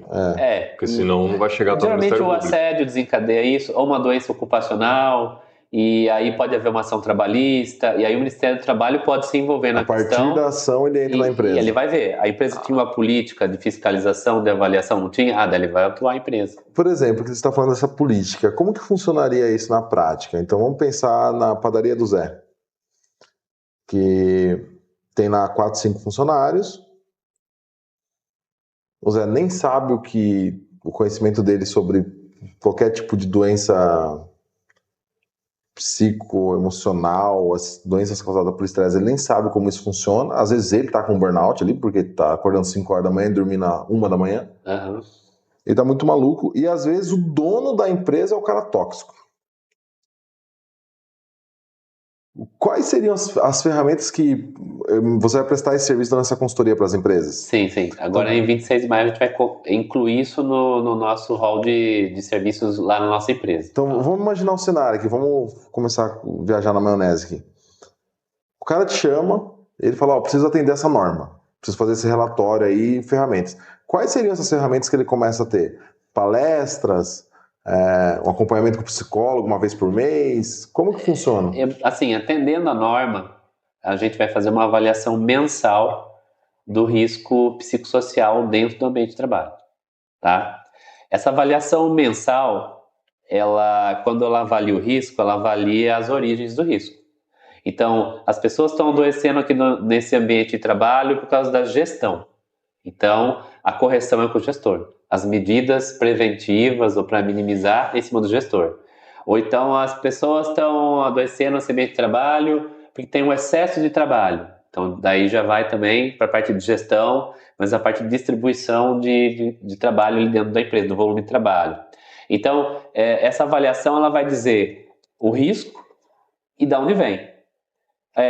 Mal contratação, ambiente tóxico de trabalho, gestão ineficiente e aí por diante. Então aí essas medidas de contenção, elas vão iniciar e elas vão poder variar. Elas não são necessariamente palestras. Às vezes vai haver um treinamento individual com o gestor, porque é o gestor que está adoecendo as pessoas da empresa, por exemplo, causando estresse, etc e tal. Então pode ir desde um treinamento a uma palestra, a um atendimento individualizado ou um acompanhamento. Tá. E como que você mapeia... Eu vou para os casos mais feios. Como que você mapeia risco de assédio? Bom, toda empresa, ela tem que ter... Colocou homem e mulher, já fudeu. Ou só homem ou só mulher. Ela tem que ter... E ainda assim é um risco. Normas e procedimentos de conduta interna. Assim, ou deveria. Okay. Né? Eu falo que deveria porque muitas empresas eu entro e nem tem. Né? E às vezes tem só um papel. Exato. A padaria do Zé, meu amigo, nem alvará. Então, assim... Como que um colaborador se dirige ao outro, como que um setor conversa com o outro, né? O nível de exigência e assim por diante. Aqui tem empresas que estabelecem que a comunicação entre setores é só por e-mail. Eu não posso lá bater no ombro do Zé e falar assim, viu, preciso falar com você e resolver uma questão de trabalho falada. Não. Tem empresas que têm norma que tudo tem que ser por e-mail. Não posso lá bater um papo com ele. Isso é uma norma e procedimento de conduta. Né? Evito falar. Ou então... Eu tô no branco, né? Tipo, e tá registrado. Como o gestor vai chegar, você falou A, você falou B, acho que já perdi tanto tempo com isso. Fala por e-mail, pelo menos. Ou então, quando um colaborador vai falar com o outro para resolver uma questão ali dentro, tem que agendar uma reunião, tem que ser com horário marcado. Não pode ser só os dois, tem que ter a presença de alguém, tem que fazer uma ata. Isso são normas e condutas internas da empresa. Né? Então, é aí que a gente vai avaliar a questão lá dentro. Primeiro, as normas de conduta da empresa, elas existem, estão bem redigidas e estão sendo cumpridas. Porque as normas de conduta de uma empresa é a primeira ferramenta de contenção dos riscos psicossociais. Então, primeiro vamos ver como que ela está construída ou se ela nem está construída, né? Esse é o ponto número 1. O segundo ponto, o gestor faz valer as normas de conduta interna da empresa? Ou está tudo um monte de regra ali no papel, como um setor deve conversar com outro, as pessoas devem se tratar, se comportar, mas o gestor não está fazendo valer aquilo, né? Então, eu vou avaliar a gestão, vou avaliar as normas de condutas da empresa, o cumprimento delas. E o terceiro fator, vou avaliar psicologicamente cada colaborador. E aí, nessa avaliação, eu vou poder mapear quais são os aspectos que ele está apresentando ali de impacto do ambiente de trabalho nele e as origens. Isso tudo vai para um relatório, que vai dizer para a empresa aonde está o problema e o que ela tem que resolver, ou quem ela tem que trabalhar ali dentro. Cético? Bastante. Então, eu queria falar o seguinte, eu fico até refletindo aqui, né? Porque vamos pegar no passado, né? Não sei se você tem essa informação e aí eu explico até o porquê da pergunta. Quantos casos de burnout, assédio eu nem vou falar porque assédio eu sei que com certeza existia muito, só não era denunciado, mas burnout, estresse, essas coisas existiam no passado. Passado que eu falo assim, década de 80 para trás, né? E quantos temos hoje? Isso talvez seja porque as pessoas, e as pessoas naquela época faziam carreira dentro de uma única empresa, entrava ali, se aposentava ali, ficava 30, 40 anos na mesma empresa. 40 não, porque acho que a aposentadoria na época era mais rápida. Era mais rápida. E hoje as pessoas sofrem muito estresse, ficam às vezes pouco tempo, rotatividade alta. Nós mudamos como seres humanos e ficamos mais frouxos, digamos assim, de não suportar uma pressão, ou a pressão realmente aumentou para chegarmos nesse nível hoje? Eu vou dizer a minha opinião, tá? Pelas empresas que eu atendo, pelo cenário que eu vejo, a pressão aumentou. Hoje as empresas, elas exigem mais, a carga de trabalho é maior, a responsabilidade que é depositada em cada colaborador é maior, por um valor mais ou menos compatível do trabalho, ali de salário, desculpe. Então, assim, eu continuo pagando aquela faixa salarial, mas eu aumentei a responsabilidade, aumentei a exigência, aumentei a qualificação. Tem até cargos que exigem que a pessoa tenha muitas certificações, muito mais do que lá atrás. Então, às vezes eu vou participar de processos seletivos dentro da empresa que há alguns anos atrás ele só precisava ser formado nisso. Agora ele precisa falar inglês e espanhol e ainda ter uma noção, um diploma de informática. Então já aumentou 3 certificados ali na exigência do mesmo cargo que anteriormente era só a formação. Então eu acho que hoje o mercado está mais exigente, essa pressão aumentou. Sem levar a compensação salarial. Sem levar a compensação salarial. Hoje eu preciso ser mais qualificado e não vejo isso refletindo no meu trabalho, ali na parte salarial. Então a pressão aumentando, as pessoas elas não têm um respaldo psicológico, emocional, as pessoas não têm o costume de procurar, né? Então eu falo que psicólogo, psicanalista e dentista e médico e advogado a gente só procura quando tem problema, né? Sim, contador também. Contador também. A gente deveria procurar preventivamente. Essa regra se aplica basicamente, acho que todo o mercado, todo o segmento. Saúde, financeira, educação, tudo é preventivo, é mais barato.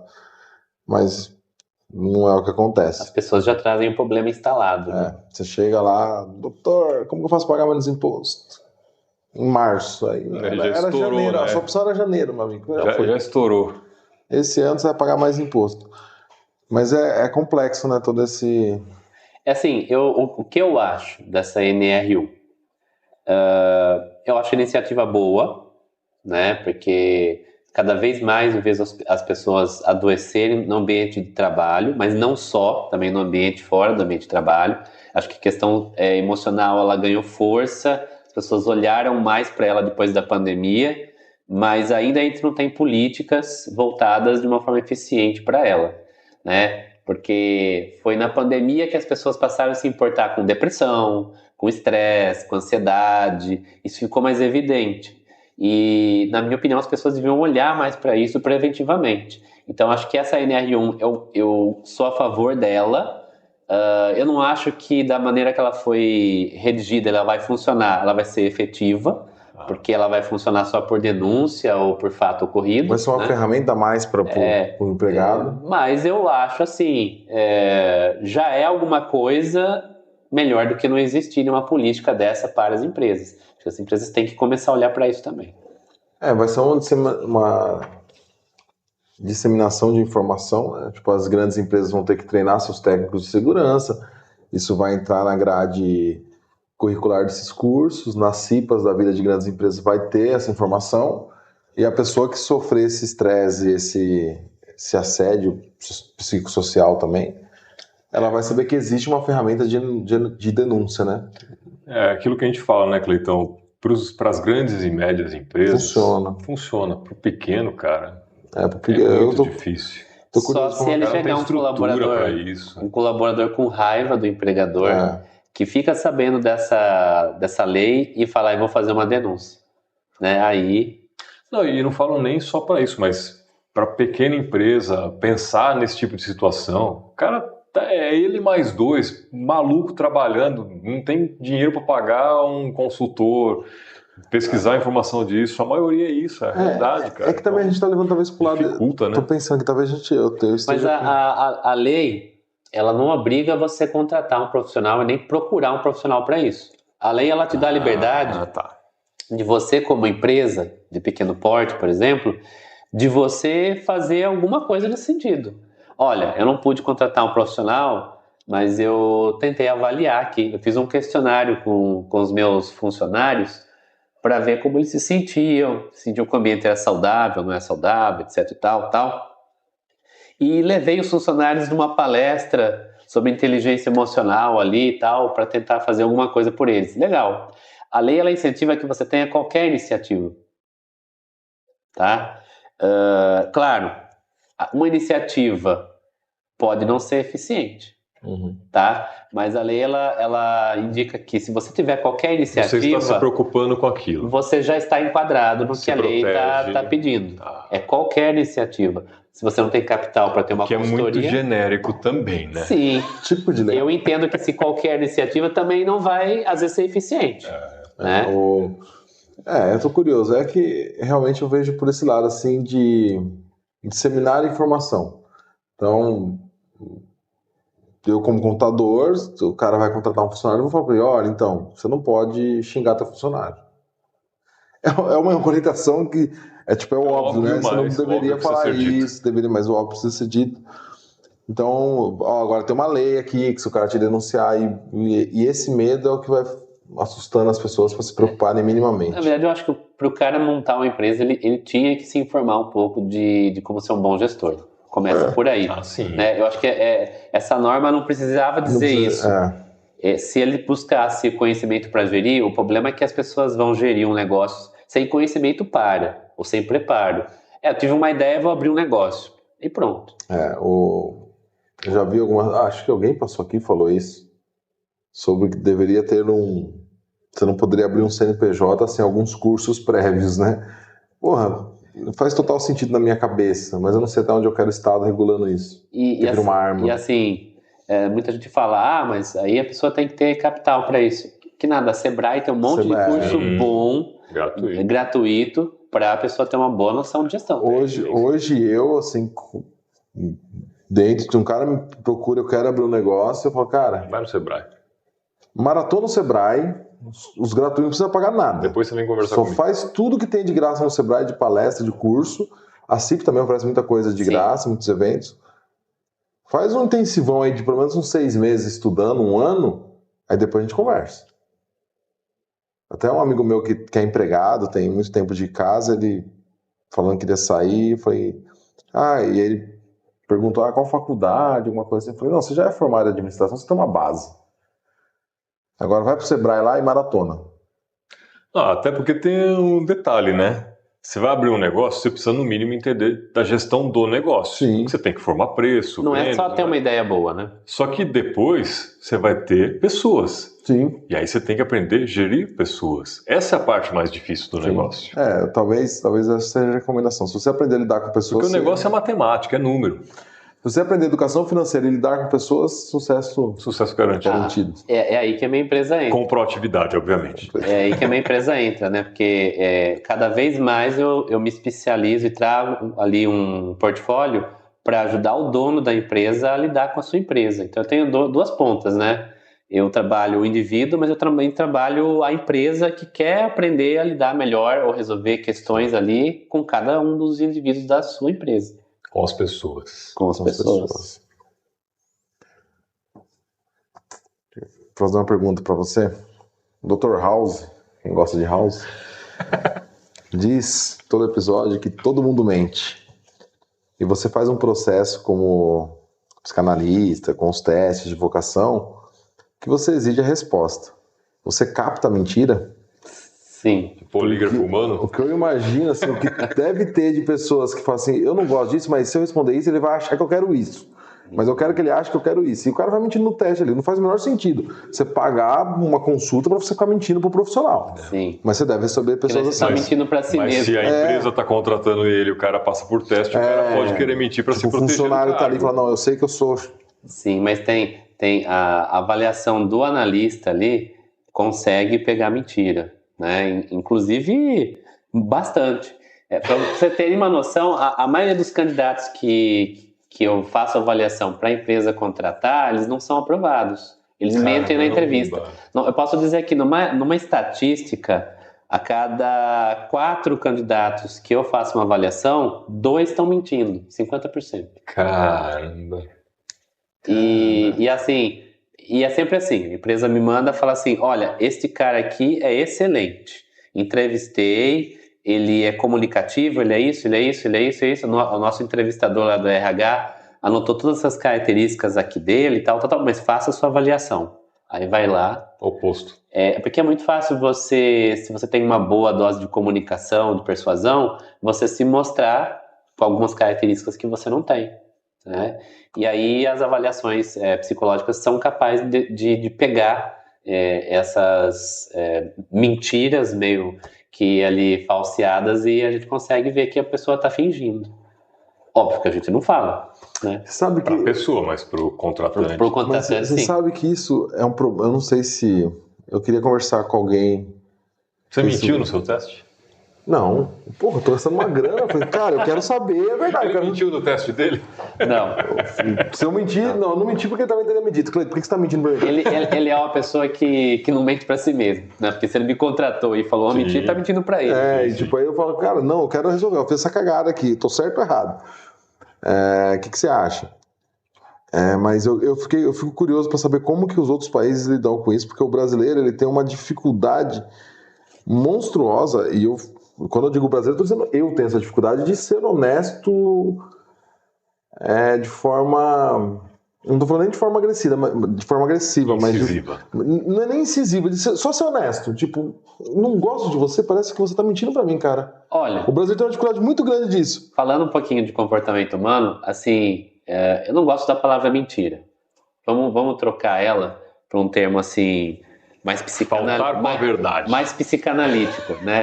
Agir em prol dos seus interesses, tá? Um pouco mais psicanalítico. Eu não minto, né? Então, assim, todo ser humano tem uma tendência natural de agir em prol dos seus interesses, tá? Quer um exemplo? Autopreservação e proteção. Quando você está conhecendo alguém, você está conquistando alguém para namorar, está interessado em alguém, o quanto de lorota você fala para conquistar a pessoa, para você parecer que é o príncipe encantado, né? O quanto de... Então, assim, nesta fase, é a fase que a gente mais floreia para conquista, né? Então, agir em prol dos seus interesses. Só que tem pessoas que são mais e outros menos. Mas todo mundo tem essa característica no seu comportamento. Tá? Todo mundo é capaz de florear um pouco o que fala para agir em prol dos seus interesses. Você está querendo uma vaga numa entrevista e você está recebendo algumas perguntas lá. é óbvio que você vai responder favorável a você para trazer uma visão positiva, né? Então, assim, quase todo mundo. Por isso que eu digo assim, a pessoa ela não trazer toda a verdade numa entrevista já é esperado. Porque a natureza humana faz parte do comportamento humano eu agir em prol dos meus interesses. É o Tá? famoso. Por que você saiu da empresa? Não, então... Por isso que a avaliação psicológica ela é imprescindível para uma avaliação, para uma contratação. Porque, assim, todo mundo vai mentir um pouquinho mais, um pouquinho menos, em prol dos seus interesses numa entrevista. Não tem a pessoa que fala a verdade. 100%. Se tiver, é 1%. E aí, normalmente ele não pega a vaga. E aí não Mas tem se como... passar por um psicanalista, pode pegar, porque só, esse aqui ele falou que não tem habilidade, ele realmente não tem, ele está falando a verdade, mas vale a pena contratar porque... Pela honestidade. E não tem como o entrevistador saber. Se todo mundo vai florear um pouco o que vai falar numa entrevista, então quer dizer que você já pode contar que nem tudo que você vai ouvir lá na entrevista é verdade. Nem tudo. É a famosa separação de casal de amigo, né? Você conversa com um, a esposa é uma monstra. Aí você conversa com a esposa, você fala, cara, esse não gosta mais do meu amigo. Aí você não sabe o que fazer e no fim você perde a amizade com os dois. Então a gente tem uma margem, né? Então, isso que eu ia perguntar. Quando eu já tô adivinhando suas perguntas aqui, né? Isso facilita o meu trabalho, isso aí. Quanto que a pessoa pode não ser transparente numa entrevista e que eu considero ainda apto para a contratação? 20%. Minta só 20%. Cada 20%, 10 perguntas, mintem 2. 20% está dentro da normalidade, tá? Você responder reforçando algumas verdades que não são tão verdades assim sobre você para você ser contratado. Até 20% eu falo que está na média da maioria das pessoas. Acima de 20% aí já começa a ficar eu já ruim. vou lá e falo, não contrate. Então o ser humano é 80% verdadeiro. E o House estava certo, todo mundo mente. Porque tipo, faz sentido, a gente vai sempre puxar a sardinha pro nosso lado. Mas seria interessante o cara... Eu vou começar a tentar colocar isso nos meus clientes, esse processo de análise e tudo mais com você. E vou sempre recomendar, indica o cara, por mais ruim que ele seja, eu quero o mais honesto. Então, tipo, o cara que fez a entrevista vai falar assim, fiz essa faculdade, mas acho uma bosta, fiz porque meu pai mandou, contrata esse cara, porque no mínimo ele não vai mentir pra você. Eu já fiz. Talvez tecnicamente seja um problema. Já fiz processo seletivo. Mas desenvolver técnica é mais fácil do que comportamento. Eu já fiz processo seletivo onde a pessoa tinha lá uma larga experiência profissional, tinha um belo de um currículo, e o rapaz era o primeiro emprego dele, e este cara aqui foi o que eu indiquei contratar. Sem tanta experiência, mas... Porque, se não me engano, até nessa avaliação aí, o índice de inveracidade ali na entrevista foi de 17%. Já do outro cara foi para mais de 60%. Putz! Significa até que o currículo dele não tinha tudo aquilo que ele falava, provavelmente. Mas não é só a verdade do que a pessoa diz que a gente avalia ali numa questão de entrevista, né? A gente também olha se ela tem as habilidades para a profissão. Tem muita gente que faz uma faculdade e não tem habilidade para aquilo, né? Eu já fiz um processo seletivo de um advogado, onde eu fiz uma entrevista para ele para trabalhar no escritório de advocacia, e a comunicação não fazia parte das habilidades dele. E realmente, ele falava, eu não gosto de fazer audiência, eu não gosto de falar em público, não gosto de discutir com o cliente, o meu negócio é ficar no computador só digitando. Porque a comunicação não fazia parte da habilidade dele. Aí você vai contratar um advogado, que é uma profissão da fala, né? Uma pessoa que não tem essa habilidade. Então, eu também olho as habilidades que a pessoa tem e o quanto ela está sendo verdadeira ali para recomendar a contratação. O técnico de futebol, misturei minha analogia aqui. O gestor de uma empresa, ele é um técnico de futebol. Então, tem que montar esse time equilibrando peças. Esse cara, às vezes eu tenho um cara muito comunicativo que é ruim de sentar e redigir a peça. Então, eu vou juntar esses dois aqui. Você vai lá, faz o show e aqui você só redige. Faz a redação, monta toda a parafernália aqui do juridiquês aqui, o cara vai lá falar numa língua que o pessoal entende. Você comentou, vou dar um gancho para trás aqui, você comentou do risco psicossocial, da NR1, né? Qual o risco saudável de estresse?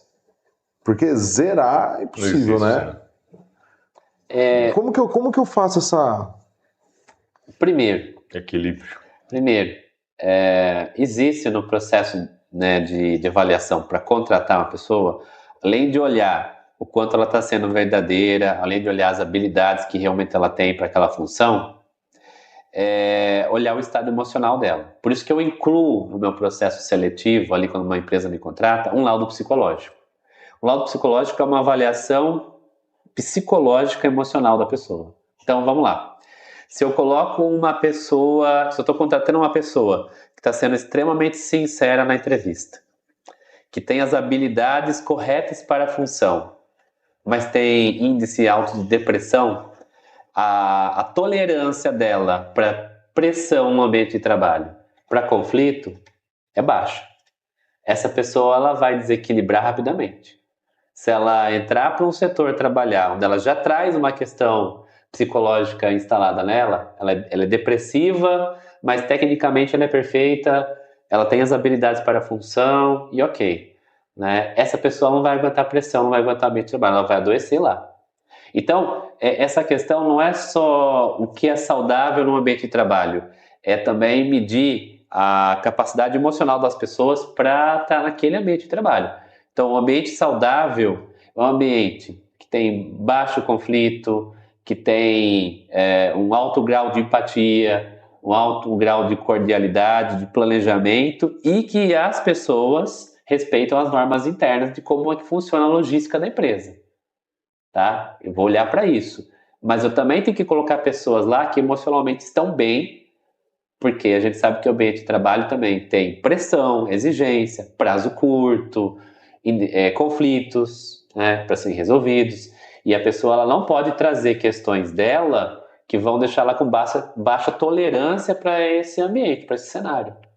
Então, a NR1 eu acho que ela precisa ser melhor delineada ali, né? Porque quando ela fala de avaliar os riscos, teoricamente ela deveria obrigar as empresas a avaliar também, fazer um laudo psicológico para contratar. Porque se eu pego uma pessoa frágil, mas tecnicamente perfeita no ambiente, ela não reage positivamente ao estímulo negativo. Você acha que você recomendaria como investimento para a empresa, dentro desse cenário que você está colocando, tem uma pessoa aqui que psicologicamente ela tem questões, mas tecnicamente ela é muito boa.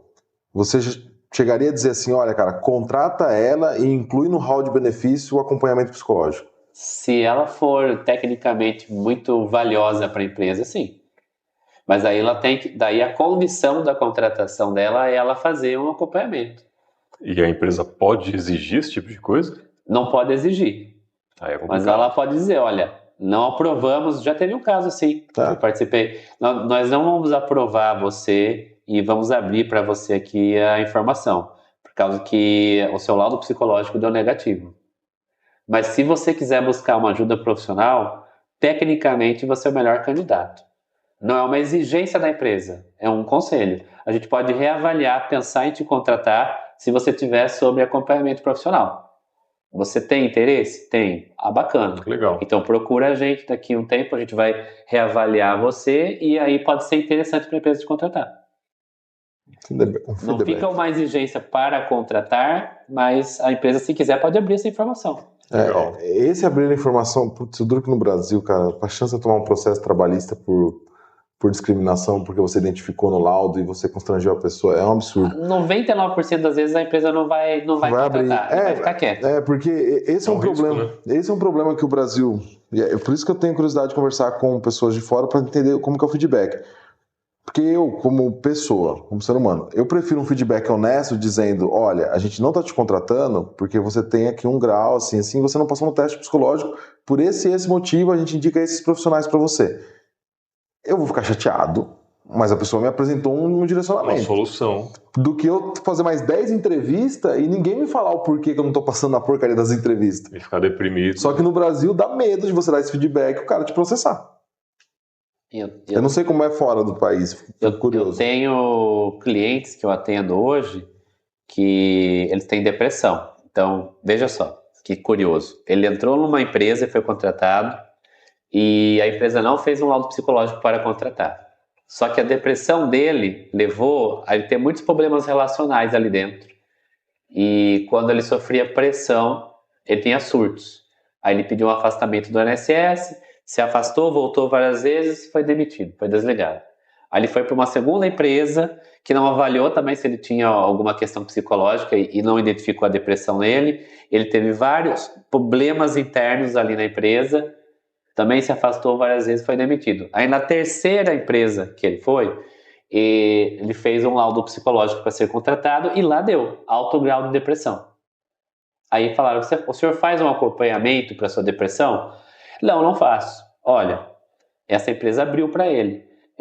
A questão emocional é o que está impedindo que a gente contrate você.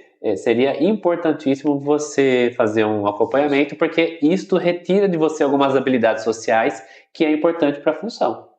Se você iniciar um tratamento e quiser ser reavaliado, a gente deixa o seu currículo aqui e pode conversar numa outra oportunidade. E esse cara, ele foi fazer um tratamento, voltou a ser chamado por essa empresa e hoje está trabalhando lá. Que legal. Então, é um caso aqui de Piracicaba mesmo. Fora do padrão, né? Então, essa questão, né, de avaliar também o lado psicológico de uma pessoa que a gente está contratando é importante, porque para uma função eu preciso de habilidades técnicas e habilidades pessoais. Eu não preciso só da minha formação. Eu vou ter que lidar com pessoas, com problemas, com prazos, com pressão, com diversas coisas que daí vem da minha habilidade pessoal de lidar. Não vem só do meu lado técnico. E aí fica importante avaliar isso. E cada vez mais, né, Cleitão? Porque com tecnologia e especialmente inteligência artificial, cada vez menos você precisa de habilidade técnica. As sociais são mais importantes. As sociais são o seu diferencial. As habilidades sociais, skills, né? Numa estatística, elas são bem menos valorizadas e procuradas pelas pessoas do que as técnicas, né? Quando começou a se falar de inteligência emocional no mercado, quando começou a se falar de questões psicoemocionais, é que as pessoas começaram a fazer cursos e a palestras sobre isso. Mas até então, habilidades sociais era algo que ninguém investia nada. Quando a gente fala de inteligência emocional, eu tenho duas perguntas, e está ficando tarde já. Tem duas perguntas para a gente definir, buscando definição mesmo. O que é inteligência emocional e o que eu estudo para desenvolver isso? Porque uma coisa é a pessoa que acontece no feeling natural, legal, esse cara aí segue a vida legal. Mas o cara que não tem, não sabe que não tem, não sabe como desenvolver. Não sabe como desenvolver, as empresas não vão falar para ele que ele é um batata nesse aspecto, por meio de tomar um processo. Olha, você está sendo demitido porque você emocionalmente é uma anta. Ninguém fala isso. Como que eu faço? Onde que eu busco? Então, vamos de novo de teste, né? Tem algum teste que eu faço? Não, você não tem inteligência emocional. Olha, tipo pegar, um teste de QI, assim, na vida. Vou pegar a e definição. Só complementando, Alex, é possível não ter inteligência emocional ou o grau é muito baixo? Tá, você quer saber se todo mundo tem, mas num grau baixo ou alto? Ou se a ausência da inteligência emocional é possível. Então, respondendo a sua pergunta primeiro, tem pessoas que não têm inteligência emocional. Caramba. E tem pessoas que têm, e aí tem graus diferentes, tá? O pai da inteligência emocional é o Daniel Goleman. Ele define inteligência emocional como a capacidade de você usar a razão e a emoção na medida certa, extraindo o melhor de si e o melhor de outro em qualquer relação humana. Então, se tiver alguma situação que eu estou agindo mais pela emoção só, eu estou sem inteligência emocional. Se eu tiver alguma situação que eu estou olhando só pela ótica da lógica, da razão somente, eu estou sem inteligência emocional. Se eu tiver em alguma situação onde eu estou olhando com razão e emoção, mas está melhor para mim só, né? E a empatia é um dos requisitos dela, por isso que tem que ser melhor para mim e melhor para você. Então, eu também estou sem inteligência emocional. Tem que ser razão e emoção juntas, extraindo o melhor de mim e o melhor de você naquela relação, naquele fato. Exatamente. Um ganha-ganha. Um ganha-ganha.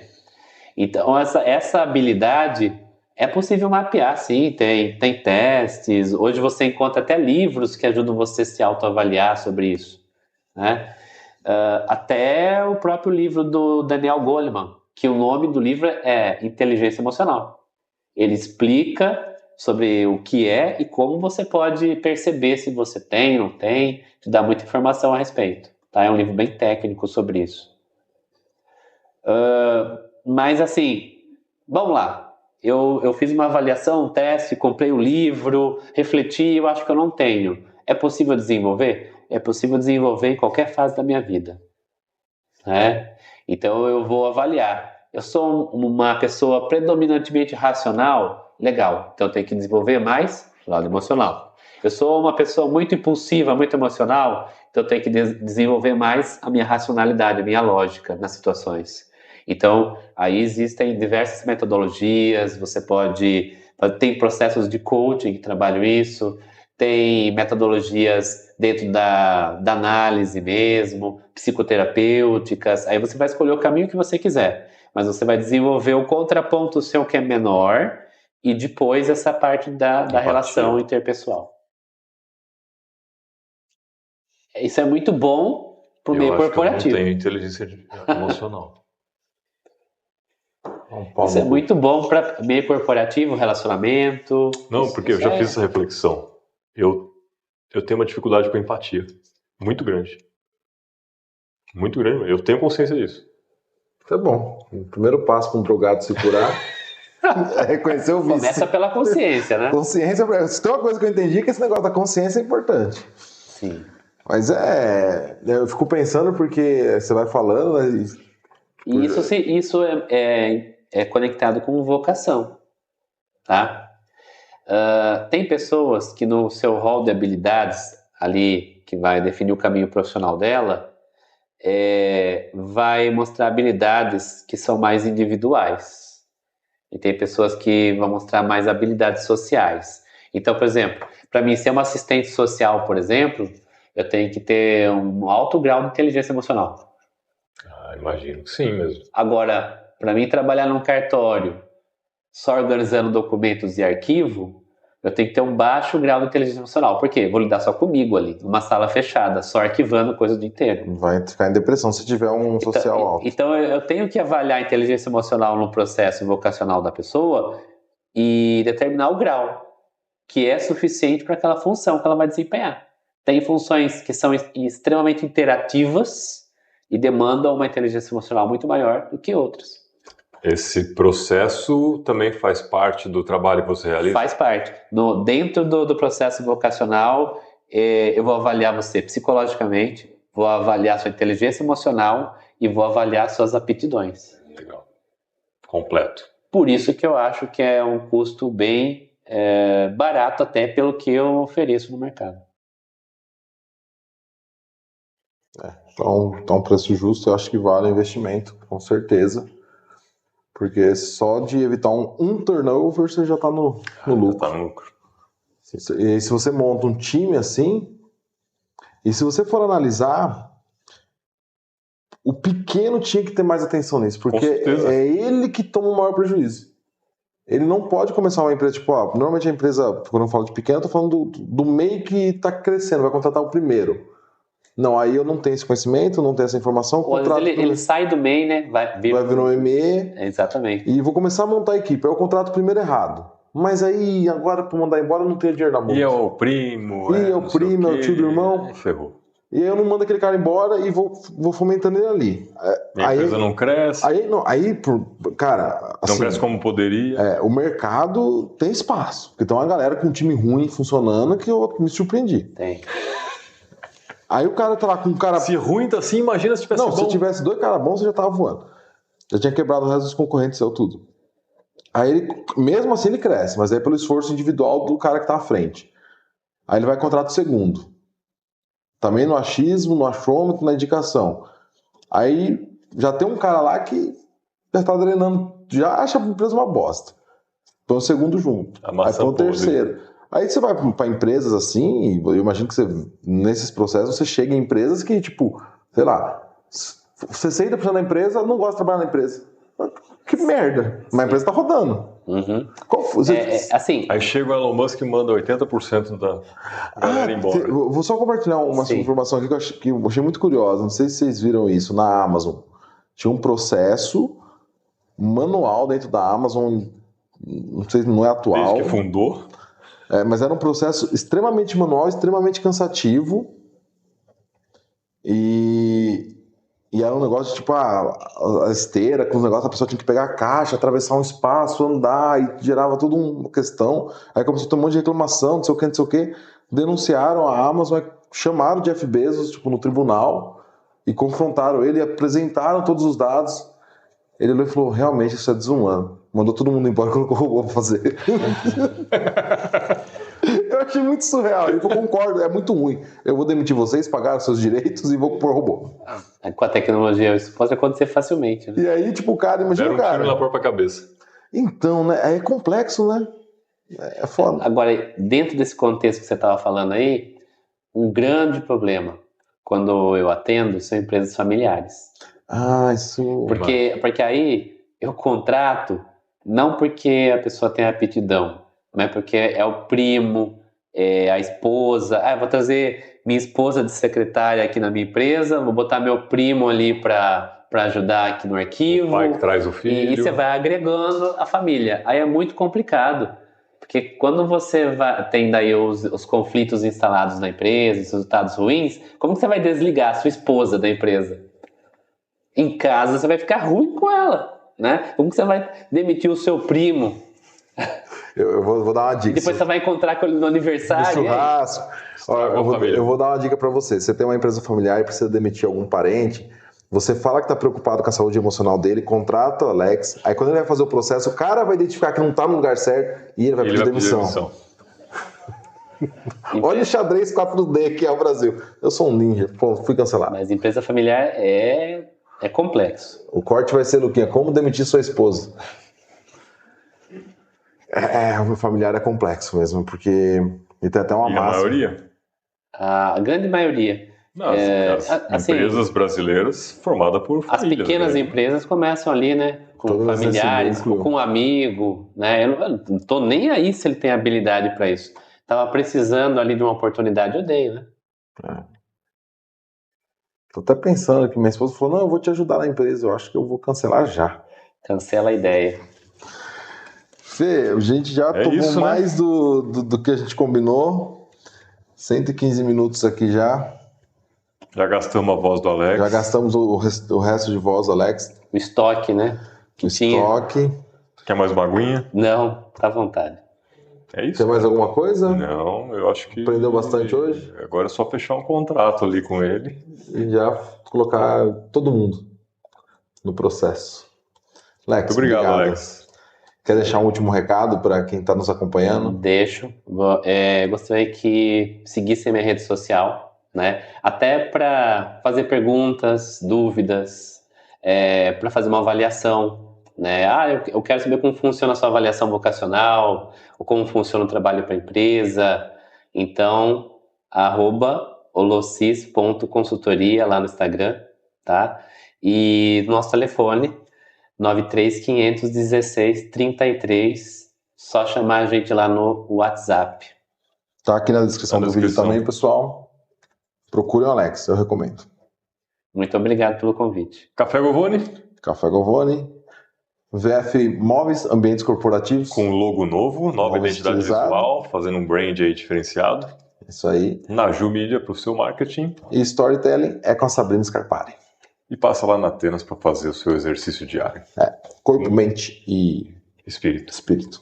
Fugiu a última palavra. Semana que vem tem mais? Semana que vem tem mais. Semana que vem não tem mais. Semana que vem não tem mais, pessoal. A gente vai ter uma semaninha de folga aí. O Felipão vai estudar e eu não quero ficar aqui sozinho. Valeu, galera.